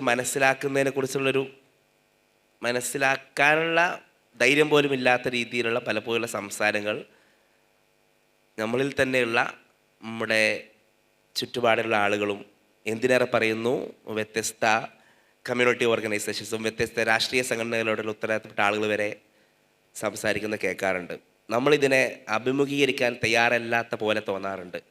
നമ്മുടെ നാട്ടിൽ എന്തോ നടക്കുന്നു എന്ന്. മധ്യപ്രദേശിൽ BJP വീണ്ടും വരുന്നു എന്നത് നമ്മളെ അസ്വസ്ഥപ്പെടുത്തുന്നില്ല. അവിടെ എന്താണ് സംഭവിക്കുന്നത്, തിരിച്ച് എന്താണ് ചെയ്യാനുള്ളതിനെക്കുറിച്ച് നമ്മൾ ആലോചിക്കുന്നില്ല. ഇവിടെ ഇന്ത്യയിൽ ലവ് ജിഹാദിൻ്റെ പേരിൽ എത്രയോ മുസ്ലിം ചെറുപ്പക്കാർ ജയിലിൽ കിടക്കുന്നുണ്ട്. അതിൻ്റെ ഒരു പൈലറ്റ് പ്രൊജക്റ്റ് കേരളത്തിൽ നിന്നായിരുന്നു എന്ന് നമ്മൾ ആലോചിക്കാറില്ല.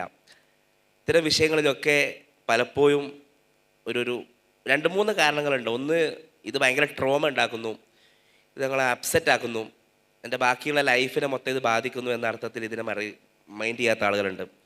ഇതൊന്നും അത്ര വലിയ വിഷയമല്ല, ഇതൊക്കെ ചെറിയ വിഷയങ്ങളല്ലേ, ലോകത്ത് പലപ്പോഴും നടക്കുന്നതിനേക്കാൾ വലുതല്ലേ എന്ന് പറയുന്ന ആളുകളൊക്കെ ഉണ്ട്. പക്ഷേ പ്രത്യേകിച്ച് നമ്മൾ വലിയൊരു ഹിസ്റ്ററിയുള്ള, വലിയൊരു ട്രാക്ക് റെക്കോർഡുള്ള SIOവിൻ്റെ പ്രവർത്തകരെങ്കിലും അങ്ങനെ ആവാതെ ഇരിക്കണം എന്നാണ് എനിക്ക് ആദ്യമേ പറയാനുള്ളത്. നമുക്ക് ഗസയിലെയും പലസ്തീനിലെയും വീഡിയോകൾ കാണുമ്പോൾ, അവിടുത്തെ കുട്ടികൾ സംസാരിക്കുന്ന കാണുമ്പോൾ നമ്മുടെ നാട്ടിലെക്കുറിച്ചും നമ്മുടെ നാട്ടിലെ മുസ്ലിം സഹോദരങ്ങളെക്കുറിച്ചും നമ്മുടെ നാട്ടിലെ മറ്റു മർദ്ദിത ജനവിഭാഗങ്ങളെക്കുറിച്ചും ഓർമ്മകൾ ഉണ്ടാവണം. അവരോട് ഈ ഭരണകൂടവും ഇവിടുത്തെ ഹിന്ദുത്വ ഭീകരരും എന്താണ് ചെയ്യുന്നതിനെക്കുറിച്ച് ആലോചനകൾ ഉണ്ടാവണം. അതിനോട് ഞാൻ എൻ്റെ കരിയറിനെ കുറിച്ച് ആലോചിക്കുമ്പോൾ, ഞാൻ എൻ്റെ മുന്നോട്ട് പോക്കിനെ കുറിച്ച് ആലോചിക്കുമ്പോൾ അതുമായിട്ട് ബന്ധപ്പെട്ടൊരു കരിയറും അതുമായിട്ട് ബന്ധപ്പെട്ട ഒരു ലൈഫും ആയിരിക്കും എൻ്റേത് എന്നതിനെക്കുറിച്ചൊരു ഒരു തീരുമാനം നമുക്കുണ്ടാവണം. നിങ്ങൾ ഗസയിലൊരു കുട്ടിയോട് ഡോക്ടർ ആവണം എന്ന് ചോദിച്ചപ്പോൾ, എന്തിനാണ് ഡോക്ടർ ആവുമെന്ന് ചോദിച്ചപ്പോൾ, ഇസ്രായേലി സൈനികരുടെ ബോംബാക്രമണത്തിൽ പരിക്കേറ്റ എൻ്റെ സഹോദരങ്ങൾക്ക്, ഫലസ്തീനിലെ മനുഷ്യന്മാരെ ശുശ്രൂഷിക്കുന്ന ഡോക്ടർ ആവണമെന്ന് പറയുന്നുണ്ട്. എന്നാൽ നിങ്ങൾ ഏത് കരിയർ എടുത്താലും, നിങ്ങൾ ഏത് പാതയിലേക്ക് പോയാലും, നിങ്ങളുടെ നാടിൻ്റെ, നിങ്ങളുടെ കമ്മ്യൂണിറ്റിയുടെ ഒരു റെസിസ്റ്റൻസിൻ്റെ ഭാഗമായി അതിനെ എടുക്കുന്ന ആളുകളായിട്ട് ഫലസ്തീനിലെ ജനത മാറിയിട്ടുണ്ട്. സത്യത്തിൽ നമ്മുടെ നാട്ടിലെ മുസ്ലിം വിദ്യാർത്ഥിത്വം, മുസ്ലിം ചെറുപ്പം ആ അർത്ഥത്തിൽ ഗസയിൽ നിന്നും ഫലസ്തീനിൽ നിന്നും ആ മാതൃകകൾ ഉൾക്കൊണ്ടാൽ ഈ പറയുന്ന ഈ സാഫ്രോൺ, ഇപ്പോൾ ഇന്ത്യൻ എക്സ്പ്രസ്സിൽ വന്ന വാർത്തയാണ്, BJP paints saffron Madhya Pradesh, Rajasthan, Chhattisgarh എന്നൊക്കെ പറഞ്ഞിട്ട് മൊത്തം കാവി കളറിട്ട് ആ കളറുകളൊക്കെ നമുക്ക് മായ്ക്കാൻ പറ്റും തന്നെയാണ് വിചാരിക്കുന്നത്. അത് സ്വാഭാവികമായിട്ടും അങ്ങനെ നടക്കുകയും ചെയ്യും. ഞാൻ തുടക്കത്തിൽ പറഞ്ഞു തന്നെ, ഞാൻ എൻ്റെ ലൈഫുമായിട്ട് ബന്ധപ്പെട്ട് തന്നെ ഈ കല്യാണമൊക്കെ കഴിഞ്ഞതിന് ശേഷം ഈ ജേർണലിസത്തിനോടൊക്കെ ഭയങ്കര പേടിയുള്ള, ഇങ്ങനൊന്നും നിങ്ങൾ ചെയ്യരുത് അസ്ലഹ എന്ന് എന്നോട് പറയുന്ന എൻ്റെ ഭാര്യ 4ാമത്തെ സെമസ്റ്ററിൽ ഡെസർട്ടേഷനായിട്ട് എടുത്തത് children of under trial prisoners, കേരളത്തിലെ വിചാരണ തടവുകാരുടെ മക്കളെക്കുറിച്ചാണ്. അപ്പോൾ അങ്ങനെ ആളുകളോട് അവർ സംസാരിക്കാറുണ്ടായിരുന്നു. അവസാനം ഈ തൃശ്ശൂർ കേച്ചേരി ഭാഗത്തുള്ള PK ഉസ്മാൻ സാഹിബിൻ്റെ വീട്ടിൽ ഞാനും അവളും കൂടി പോകുന്നുണ്ട്. അവരുടെ ഭാര്യ ഹസീം അതിലകത്ത് കുറച്ചും കൂടി നിങ്ങൾക്ക് സോഷ്യൽ മീഡിയയിലുള്ള ആളുകൾക്ക് പരിചയമായൊരു പേരായിരിക്കും. അവരൊരു സ്കൂൾ ടീച്ചറാണ്. അവർ സ്കൂളിൽ അന്ന് കലോത്സവമായതുകൊണ്ട് സ്കൂളിൽ പോയതാണ്. ഈ 2 മക്കളോട് ഉസ്മാൻ സാഹിബിൻ്റെ 2 മക്കളോട് ഞാനും ഷിറിനും സംസാരിക്കുന്നുണ്ട് അവരുടെ ഡെസർട്ടേഷൻ്റെ ഭാഗമായിട്ട്. ശരിക്കും എന്തൊക്കെയാണ് children of under trial prisoners നേരിടുന്ന പ്രശ്നങ്ങൾ എന്നതാണല്ലോ വിഷയം. അവരുടെ ട്രോമ, അവരുടെ അക്കാഡമിക് ലൈഫ്, അതിനെക്കുറിച്ചൊക്കെ ഇങ്ങനെ ചോദിച്ചു കൊടുക്കുമ്പോൾ ഇവർ ഒരു പ്രശ്നമില്ലാത്ത രീതിയിലാണ് ഇവർ സംസാരിക്കുന്നത്. അതിലൊരാൾ KMCT ലോ കോളേജിൽ സ്റ്റുഡൻ്റാണ്. വേറെ ആൾ ജവഹർ നവോദയയിൽ പ്ലസ് 1 വിദ്യാർത്ഥിയാണ്. ഒരു പ്രശ്നമില്ല, ബാപ്പ ഒരു കാര്യം ചെയ്തു, അത് ഇവിടുത്തെ ഗവൺമെൻറ്റിന് ഇഷ്ടപ്പെട്ടില്ല, അവർ ജയിലിലടച്ചു. ഇൻഷാ അല്ലാഹ് ബാപ്പ തിരിച്ചു വരും, ബാപ്പാൻ്റെ പണി തുടരും എന്ന അർത്ഥത്തിൽ വേർഡ് ബൈ വേർഡ് അങ്ങനെ അർത്ഥത്തിൽ ഇങ്ങനെ സംസാരിക്കണം. ഷിറിൻ പിന്നെയും ചോദിക്കുന്നുണ്ട്, ഒരു പ്രശ്നമില്ലേ, അല്ല നിങ്ങളെ അക്കാഡമിക്സിനൊന്നും ഒരു പ്രശ്നമില്ല, ബാപ്പയും ഉമ്മയും ഇങ്ങനെ ഒരു പൊളിറ്റിക്കൽ എഡ്യൂക്കേഷൻ ഞങ്ങൾക്ക് തന്നിരുന്നു, ഇങ്ങനെ ഒരു വിദ്യാഭ്യാസം തന്നിരുന്നു എന്നൊക്കെ പറയുന്നുണ്ട്. അതിലൊരാളുടെ പേര് സത്യത്തിൽ റൻദീസി എന്ന് കൂടിയായിരുന്നു. അപ്പോൾ ആ ധൈര്യം അത് കൊടുത്തൊരു ധൈര്യത്തിന് ശേഷം 2-3 ദിവസം കഴിഞ്ഞിട്ടാണ് എൻ്റെ വീട്ടിൽ പോലീസ് വരുന്നത് മക്തൂബായിട്ട് ബന്ധപ്പെട്ട്. ശരിക്ക് എൻ്റെ വീട്ടിൽ പോലീസ് വന്നാൽ ഏറ്റവും കൂടുതൽ ഇടങ്ങാറാൻ വേണ്ടി എൻ്റെ ഭാര്യയായിരുന്നു. പക്ഷെ അവൾക്കൊരു പ്രശ്നം ഉണ്ടായിരുന്നില്ല. എനിക്ക് തോന്നിയത് ഹസീം അതിലകത്തിൻ്റെ മക്കൾ അവർക്ക് കൊടുത്തൊരു ധൈര്യമായിരുന്നു സത്യത്തിൽ. അവൾക്ക് പോലീസ് വന്നപ്പോൾ ഒരു പ്രശ്നമില്ലാത്ത രീതിയിൽ അവൾ അതിനെ നേരിട്ടത് എന്നത്. അപ്പോൾ ഞാൻ നേരത്തെ പറഞ്ഞതുപോലെ നമുക്കൊക്കെ ആ ധൈര്യവും നമുക്കൊക്കെ ആ ആത്മവിശ്വാസവും വേണം. നമുക്കൊക്കെ നമ്മുടെ കരിയറിനെ കുറിച്ച് ആലോചിക്കുമ്പോൾ, നമുക്ക് നമ്മുടെ ഒരു എൻ്റർപ്രണർഷിപ്പിനെ കുറിച്ച് ആലോചിക്കുമ്പോഴൊക്കെ അങ്ങനത്തെ ഒരു ആലോചനകൾ ഉണ്ടാവണം. നമുക്ക് സത്യത്തിൽ ഗസയിലും ഫലസ്തീനിലേക്കൊന്നും പോകേണ്ട ആവശ്യമില്ല. അതിനേക്കാളും ഈ അർത്ഥത്തിൽ നമുക്ക് പ്രചോദനമാകുന്ന കഥാപാത്രങ്ങൾ, പ്രചോദനമാകുന്ന വ്യക്തികൾ നമ്മുടെ കൂട്ടത്തിൽ തന്നെയുണ്ട്. അതിനെ പ്രചോദനമാക്കി കഴിഞ്ഞാൽ നമുക്കതിൽ മുന്നോട്ട് പോകാൻ പറ്റും. ഈ 15,000-ഓളം ആളുകൾ കൊല്ലപ്പെട്ടിട്ടും ഗസയെക്കുറിച്ച് ആലോചിക്കുമ്പോൾ, ഫലസ്തീനെക്കുറിച്ച് ആലോചിക്കുമ്പോൾ ഏതോ ഒരർത്ഥത്തിൽ നമുക്കൊരു ആത്മവിശ്വാസമുണ്ട്. ഏതോ ഒരർത്ഥത്തിൽ നമ്മൾ അള്ളാഹുവിനെ സ്തുതിക്കുന്നുണ്ട്. അത് സത്യത്തിൽ ഇന്ത്യയിലെ മുസ്ലിങ്ങളെക്കുറിച്ച് ആലോചിക്കുമ്പോൾ, ഇന്ത്യയിലെ മുസ്ലിം ചെറുപ്പത്തെക്കുറിച്ച് ആലോചിക്കുമ്പോൾ നമുക്കും ബാക്കിയുള്ള എല്ലാവർക്കും ആ അർത്ഥത്തിൽ വരുന്ന രീതിയിലേക്ക് നമ്മൾ മാറണം എന്നാണ് സത്യത്തിൽ എനിക്ക് പറയാനുള്ളത്. നിങ്ങൾ ഒളിച്ചോടരുത്, നിങ്ങളിതിൽ തന്നെ ഉണ്ടാവണം. അത് മീഡിയ ആയാലും എൻജിനീയറിംഗ് ആയാലും ഈ വേറെ ഏത് പ്രൊഫഷണൽസ് ആയാലും നിങ്ങളുടെ ഒരു പ്ലാൻ, നിങ്ങളുടെ ഒരു പ്രൊജക്റ്റ്, നിങ്ങളുടെ ഒരു കരിയർ എല്ലാ അർത്ഥത്തിലും ഇതുമായിട്ട് ബന്ധപ്പെട്ടതായിരിക്കണം. നമുക്ക് ഭയങ്കര ആത്മവിശ്വാസം ഉണ്ടാവണം. നമുക്കതിനെ നേരിടാനുള്ളൊരു കരുത്തുണ്ടാവണം. നമ്മളെ ചുറ്റുമുള്ള ആളുകളോട് നമ്മൾ നിരന്തരം സംസാരിച്ച് കൊണ്ടേയിരിക്കണം. ആ അർത്ഥത്തിലുള്ള ഒരു ഇടപെടൽ കൊണ്ട് കൂടിയായിരിക്കും സത്യത്തിൽ നമുക്കിതിനൊക്കെ മറികടക്കാൻ പറ്റുക. ഫലസ്തീനുമായിട്ട് ബന്ധപ്പെട്ട് നിങ്ങൾ നിരന്തരം ഇൻസ്റ്റാഗ്രാമിലും ഫേസ്ബുക്കിലും കാണുന്നൊരു പേജുണ്ട്, ഐ ഓൺ ഫലസ്തീൻ എന്നുള്ളത്. 14 വയസ്സുള്ളൊരു ഫലസ്തീൻ ബാലനാണ് അത് നടത്തുന്നത്. ഇപ്പം അറൗണ്ട് 17 വയസ്സ്.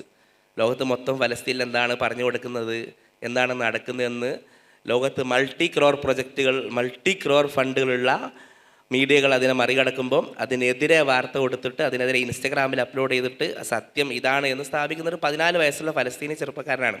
ചെറുപ്പക്കാരെന്ന് പറയാൻ പറ്റില്ല, ഫലസ്തീനി കുട്ടിയാണ്. അപ്പോൾ നമുക്ക് എന്തൊക്കെയോ ചെയ്യാൻ പറ്റും.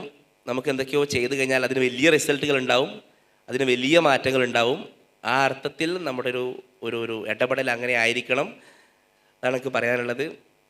ഈ ശബ്ദത്തിൻ്റെ കഫത്തിൻ്റെ ഒക്കെ പ്രശ്നങ്ങളുണ്ട്, അധികം സംസാരിക്കാൻ പറ്റിയിട്ടില്ല. അനുഭവങ്ങളൊന്നും പറയുന്നില്ല. അനുഭവങ്ങളുടെ ഒരു തീച്ചുള തന്നെയാണ് സിദ്ദീഖാപ്പൻ. അദ്ദേഹം ഒരുപാട് പറഞ്ഞു കഴിഞ്ഞു. അൽഹംദുലില്ലാ. മലപ്പുറത്ത് തന്നെ ഞാൻ പലപ്പോഴും മലപ്പുറത്തേക്ക് വരുന്നപ്പോൾ മലപ്പുറത്തിന് ഈ മലപ്പുറം അങ്ങാടിയിൽ നിന്നൊക്കെ ഈ ബസ്സിലേക്ക് ഇങ്ങനെ വരുമ്പം സിദ്ദീഖാപ്പൻ എപ്പോഴാണ് പുറത്തിറങ്ങി പഠിച്ചവനെ എന്ന് ആലോചിക്കാറുണ്ടായിരുന്നു. അതേ സ്ഥലത്ത് കൊട്ടപ്പടിയിൽ ബസ് ഇറങ്ങിയിട്ട് സിദ്ദീഖാപ്പൻ്റെ കൂടെ സംസാരിക്കാൻ പറ്റി എന്നുള്ളത് അനുഗ്രഹമാണ്. അള്ളാഹുവിന് സ്തുതി. അസ്സലാമു അലൈക്കും.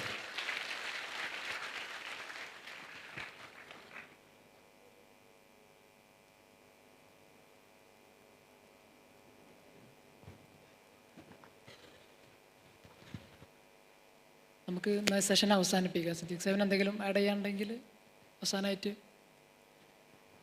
ഞാൻ ഇവിടെ അസ്ല പറഞ്ഞതിനൊന്ന് അടിവരയിടാനേ ഞാൻ ഉദ്ദേശിക്കുന്നുള്ളൂ. അതായത് എങ്ങനെ ഏത് സാഹചര്യത്തെ നേരിടേണ്ടി വന്നാലും അടിയുറച്ച് നിൽക്കുക എന്നുള്ളതാണ്. നിങ്ങളൊക്കെ എൻ്റെ മുന്നിലിരിക്കുന്ന മിക്കവാറും ആൾ 30 വയസ്സിൽ താഴെ പ്രായമുള്ളവരായിരിക്കും. അപ്പോൾ നമ്മൾ ഏത് പ്രതിസന്ധിയെയും ഞാൻ പുഞ്ചിരിച്ച് നേരിടും. എന്ത് പ്രശ്നങ്ങളുണ്ടായാലും 2024 എന്ന് കാലാകാലവും ഇവിടെ അങ്ങനെ തന്നെയാണെങ്കിൽ പോലും എനിക്ക് ശേഷം വരുന്ന, അപ്പോൾ നിങ്ങളൊക്കെ കല്യാണം കഴിച്ചവരുണ്ടാവും, അല്ലെങ്കിൽ നമ്മുടെ മക്കൾ, സഹോദരന്മാർ, അല്ലെങ്കിൽ സഹോദരിമാർ, ഇവരൊക്കെ ഉണ്ടാവും. ഇവരൊക്കെ നമുക്കൊരു ഇത്തരമൊരു താക്കത്തോടു കൂടി, ഇമ്മത്തോടു കൂടി എന്ത് പ്രതിസന്ധിയെയും നേരിടാൻ കഴിയും എന്ന് പഠിപ്പിച്ചു കൊടുക്കണം. ഇവിടെ പറഞ്ഞ സംഭവമുണ്ട്. കാശ്മീർ നിങ്ങൾക്ക് സങ്കടമൊക്കെ ഉണ്ടാവും, നിങ്ങൾ ദ്വാരക്കുന്നുണ്ടാവും. അള്ളാഹു മൻസുറുൽ ഫലസ്തീൻ എന്നൊക്കെ പറഞ്ഞ്, അല്ലെങ്കിൽ ഫലസ്തീനികളെ അള്ളാഹു മൻസുറുൽ മുസ്ലിമീന ഫിൽ ഫലസ്തീൻ എന്നൊക്കെ പറഞ്ഞ് നമ്മൾ കുനൂത്തിൽ ഓതുന്നുണ്ടാവാം. എങ്കിൽ പോലും നമുക്കൊരു സമാധാനം, മനസ്സമാധാനം കിട്ടുന്നില്ല. ഫലസ്തീൻ നിങ്ങളെ പിൻവലിക്കുന്നുണ്ടോ? ഇല്ല. അപ്പോൾ ഇവിടെ ഇന്ത്യയിൽ വരാൻ പോകുന്നത് ആ ഒരു പ്രതീക്ഷയിൽ തന്നെ ഇരിക്കണം. ഇന്ത്യയിൽ വരാൻ പോകുന്നത് വളരെ ഹാർഡ്ഷിപ്പ് ആയിട്ടുള്ളൊരു ജീവിതമാണ് എന്ന രീതിയിൽ തന്നെ നമ്മൾ പ്രിപ്പയർ ആവണം എന്നാണ് എനിക്ക് പറയാനുള്ളത്. നമ്മൾ പിന്നോട്ട് വലിഞ്ഞു പോകുന്നത് ഒരു ജനറേഷനായിരിക്കും. നമുക്ക് ശേഷം വരുന്നവരും, നമ്മുടെ സഹോദരന്മാർ, മാതാപിതാക്കൾ, ഇവരൊക്കെ എഡ്യൂക്കേറ്റ് ചെയ്യേണ്ട ഉത്തരവാദിത്തം പ്രത്യേകിച്ച് നിങ്ങൾക്കുണ്ട്, എൻ്റെ മുന്നിലിരിക്കുന്ന നിങ്ങൾക്കുണ്ട് എന്നുള്ളതാണ്.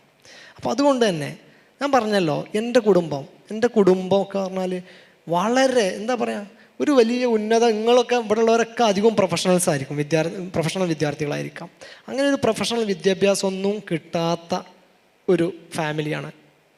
ഞാനായിരിക്കും എൻ്റെ കുടുംബത്തിലെ ഏറ്റവും കൂടുതൽ എഡ്യൂക്കേഷൻ കിട്ടിയ ആൾ. അപ്പോൾ ഞാൻ പറഞ്ഞുകൊണ്ടത് അതൊന്നുമല്ല, അള്ളാഹുവിൻ്റെ സഹായം. പ്രതിസന്ധി ഘട്ടത്തിൽ നിരന്തരം പ്രാർത്ഥിച്ചു കൊണ്ടിരിക്കുക, അള്ളാഹുവിൻ്റെ സഹായം തേടുക, അള്ളാഹു ഹിമ്മത്ത് നൽകും എന്നുള്ള ഇതുണ്ടല്ലോ, ഒരു വിശ്വാസം. ഇവിടെ അനുഭവിക്കുന്ന പ്രയാസങ്ങളും ബുദ്ധിമുട്ടുകളും നമുക്ക് പരലോകത്ത് ഗുണം ചെയ്യുന്നുള്ളത് ഉറപ്പാണ്. അതിൽ യാതൊരു സംശയവും വേണ്ട. ഇപ്പോൾ വിദ്യാർത്ഥികളൊക്കെ പറഞ്ഞാൽ ഇപ്പോൾ നവോത്ഥാനം എന്നൊക്കെ പറയുന്നത് മതനിരാസമാണെന്ന രീതിയിലേക്ക് ഈ അടുത്ത കാലത്ത് ഇങ്ങനെ പോകുന്നുണ്ട്. അതൊന്നുമല്ല, ഇതിൻ്റെ ഒരു സന്തോഷമുണ്ട്. ഒരു ചെറിയ സംഭവം കൂടി പറയുകയാണെങ്കിൽ നിർത്താം. ജയിലിൽ ചില ദിവസങ്ങളിലൊക്കെ ഭയങ്കര ഹാപ്പി ആയിട്ട് എനിക്ക് തോന്നിയിട്ടുണ്ട്, മാനസിക രോഗിയായോ ഭ്രാന്തനായോ എന്നൊക്കെ തോന്നിയിട്ടുണ്ട്. വലിയ സന്തോഷം. ഞാൻ ഇറങ്ങിയതിന് ശേഷമാണ് എനിക്കതിൻ്റെ ആ സന്തോഷത്തിൻ്റെ ചില രാവുകളിൽ, നിങ്ങൾക്കറിയാലോ, ജയിലിൽ എന്ന് പറഞ്ഞാൽ രാവിലെ 6 മണിക്ക് തുറക്കും, 12 മണിക്ക് അടക്കും. രാവിലെ 6 മണിക്ക്, വൈകുന്നേരം 6 മണിക്ക് അടച്ചാൽ പിന്നെ രാവിലെ വരെ അങ്ങനെയായിരുന്നു. കുറേ കാലം ഞങ്ങൾ തടങ്കിൽ തന്നെയായിരുന്നു, ഡോറൊന്നും തുറക്കാതെ, പുറത്ത് വിടാതെ. ഇതുപോലത്തെ ഒരു ഹാളിൻ്റെ ഉള്ളിലായിരുന്നു എൻ്റെ ജയിൽ. ഇതുപോലത്തെ ഒരു ഹാളിൻ്റെ ഉള്ളിൽ. അപ്പോൾ കുറഞ്ഞ സ്ഥലം നടക്കാനൊക്കെ ഉണ്ടാവുള്ളൂ. ഞങ്ങൾ അധികവും നടക്കലും ഇതൊക്കെ ആയിരുന്നു. അപ്പോൾ അവിടെ പോലും വളരെ ഹാപ്പി, സന്തോഷം തോന്നുന്നു. അപ്പോൾ പിന്നീടാണ് എനിക്ക് മനസ്സിലായത്, ആ സന്തോഷം ഭ്രാന്തായിരുന്നില്ല, അത് ശരിയായ ഒരു സന്തോഷം തന്നെ, അള്ളാഹു നൽകിയൊരു സമാധാനവും സന്തോഷമായിരുന്നു എന്ന് മനസ്സിലാവുന്നത്. ജയിലിൽ നിന്ന് ഞാൻ ഇറങ്ങി പല സ്ഥലത്തും ഞാനും എൻ്റെ കുടുംബവും നേരിട്ട ഒരു ചോദ്യമുണ്ട്. അല്ല, എങ്ങനെയുണ്ട് ഇപ്പോൾ, ആരോഗ്യമൊക്കെ സുഖമല്ലേ? ഞങ്ങളൊക്കെ പ്രാർത്ഥിച്ചിരുന്നു കേട്ടോ. ഒരാൾ പോലും, ഹിന്ദുവും മുസ്ലിമും ക്രിസ്ത്യാനിയുമായിട്ടുള്ള, കഴിഞ്ഞ 4 ദിവസം മുൻപ് ഞാൻ തൃശ്ശൂർ ഒരു പരിപാടി പങ്കെടുത്ത കാര്യം ഞാൻ പറഞ്ഞല്ലോ. അവിടെ പോയപ്പോൾ ഞാനൊരു പള്ളിയിലച്ഛനെ പരിചയപ്പെട്ടു ആ പരിപാടിയിൽ നിന്ന്. അപ്പോൾ അയാളും പറയാണ്, പ്രാർത്ഥിച്ചിരുന്നു കേട്ടോ, നിങ്ങൾ എൻ്റെ മനസ്സിലുണ്ടായിരുന്നു. അങ്ങനെ മതത്തിനൊക്കെ അതീതമായി പൊളിറ്റിക്സിനൊക്കെ അതീതമായി, സംഘടനാ താല്പര്യങ്ങൾക്കും സംഗീതത്തിനും അതീതമായിട്ട് ആളുകളൊക്കെ പറഞ്ഞ സംഭവം പ്രാർത്ഥിച്ചിരുന്നു, നല്ല പ്രാർത്ഥന ഉണ്ടായിരുന്നു. എൻ്റെ ഭാര്യയെ, എൻ്റെ സഹോദരന്മാരെ, സഹോദരിമാരെ, ഭാര്യയുടെ സഹോദരന്മാരെ കാണുന്ന പലരും പറയും, എന്താ സുഖല്ലേ, ഞങ്ങളൊക്കെ പ്രാർത്ഥിച്ചിരുന്നു കാപ്പന് വേണ്ടിയിട്ട് എന്നുള്ളത്. അപ്പോൾ പ്രാർത്ഥന വലിയൊരു ആയുധമാണ് എന്നുള്ളത് ഞാൻ മനസ്സിലാക്കാൻ എനിക്ക് ജയിലിൽ പോവേണ്ടി വന്നു എന്നുള്ളതാണ്. വലിയൊരു സാധനമാണത്. അപ്പോൾ നമ്മൾ നിരന്തരം പ്രാർത്ഥിച്ചു കൊണ്ടിരിക്കുക, വിശ്വാസം മുറുകെ പിടിച്ച് നിരന്തരം പ്രാർത്ഥിച്ചു കൊണ്ടിരിക്കുക. അള്ളാഹു മനസ്സമാധാനം നൽകും. നിങ്ങൾ കോടിക്കണക്കിന് രൂപ ഉണ്ടായാലും നിങ്ങൾക്ക് മനസ്സമാധാനം ഇല്ലെങ്കിൽ ഒന്നും നേടാൻ പറ്റില്ല. നിങ്ങളുടെ ജീവിതം നരകതുല്യമാവും. അങ്ങനത്തെ എത്ര ആൾക്കാർ നമുക്ക് ചുറ്റിലുണ്ടാവും. അപ്പോൾ ഇത് മാത്രം പറഞ്ഞുകൊണ്ട് ഞാൻ നിർത്തുന്നു. വാഖിറു ദഅ്വാനാ അൽഹംദുലില്ലാഹി റബ്ബിൽ ആലമീൻ. ഇൻഷാ അല്ലാഹ് നമ്മളുടെ ഈ ഒരു സെഷൻ ഇവിടെ അവസാനിക്കുകയാണ്. ഈ ഒരു സെഷൻ കുറച്ചധികം സമയം എടുത്തിട്ടുണ്ട്. ഇവിടെ നിങ്ങൾക്ക് കേട്ടിട്ടുള്ള എക്സ്പീരിയൻസുകൾ, ഇവരുടെ അനുഭവങ്ങൾ, ഇതൊക്കെ നിങ്ങളുടെ ജീവിതത്തെ ക്രമപ്പെടുത്തുന്നതിൽ, നിങ്ങളുടെ ആലോചനകളെ, കരിയറിനെ കുറിച്ചുള്ള ആലോചനകളെ, ജീവിതത്തെക്കുറിച്ച് തന്നെയുള്ള ആലോചനകളെ ക്രമപ്പെടുത്തുന്നതിൽ സ്വാധീനിക്കട്ടെ എന്ന് പ്രാർത്ഥിച്ചുകൊണ്ട് ഞാൻ അവസാനിപ്പിക്കുകയാണ്. വാഖിറു ദഅ്വാനാ അൽഹംദുലില്ലാഹി റബ്ബിൽ ആലമീൻ. അസ്സലാമു അലൈക്കും വറഹ്മത്തുള്ളാഹി.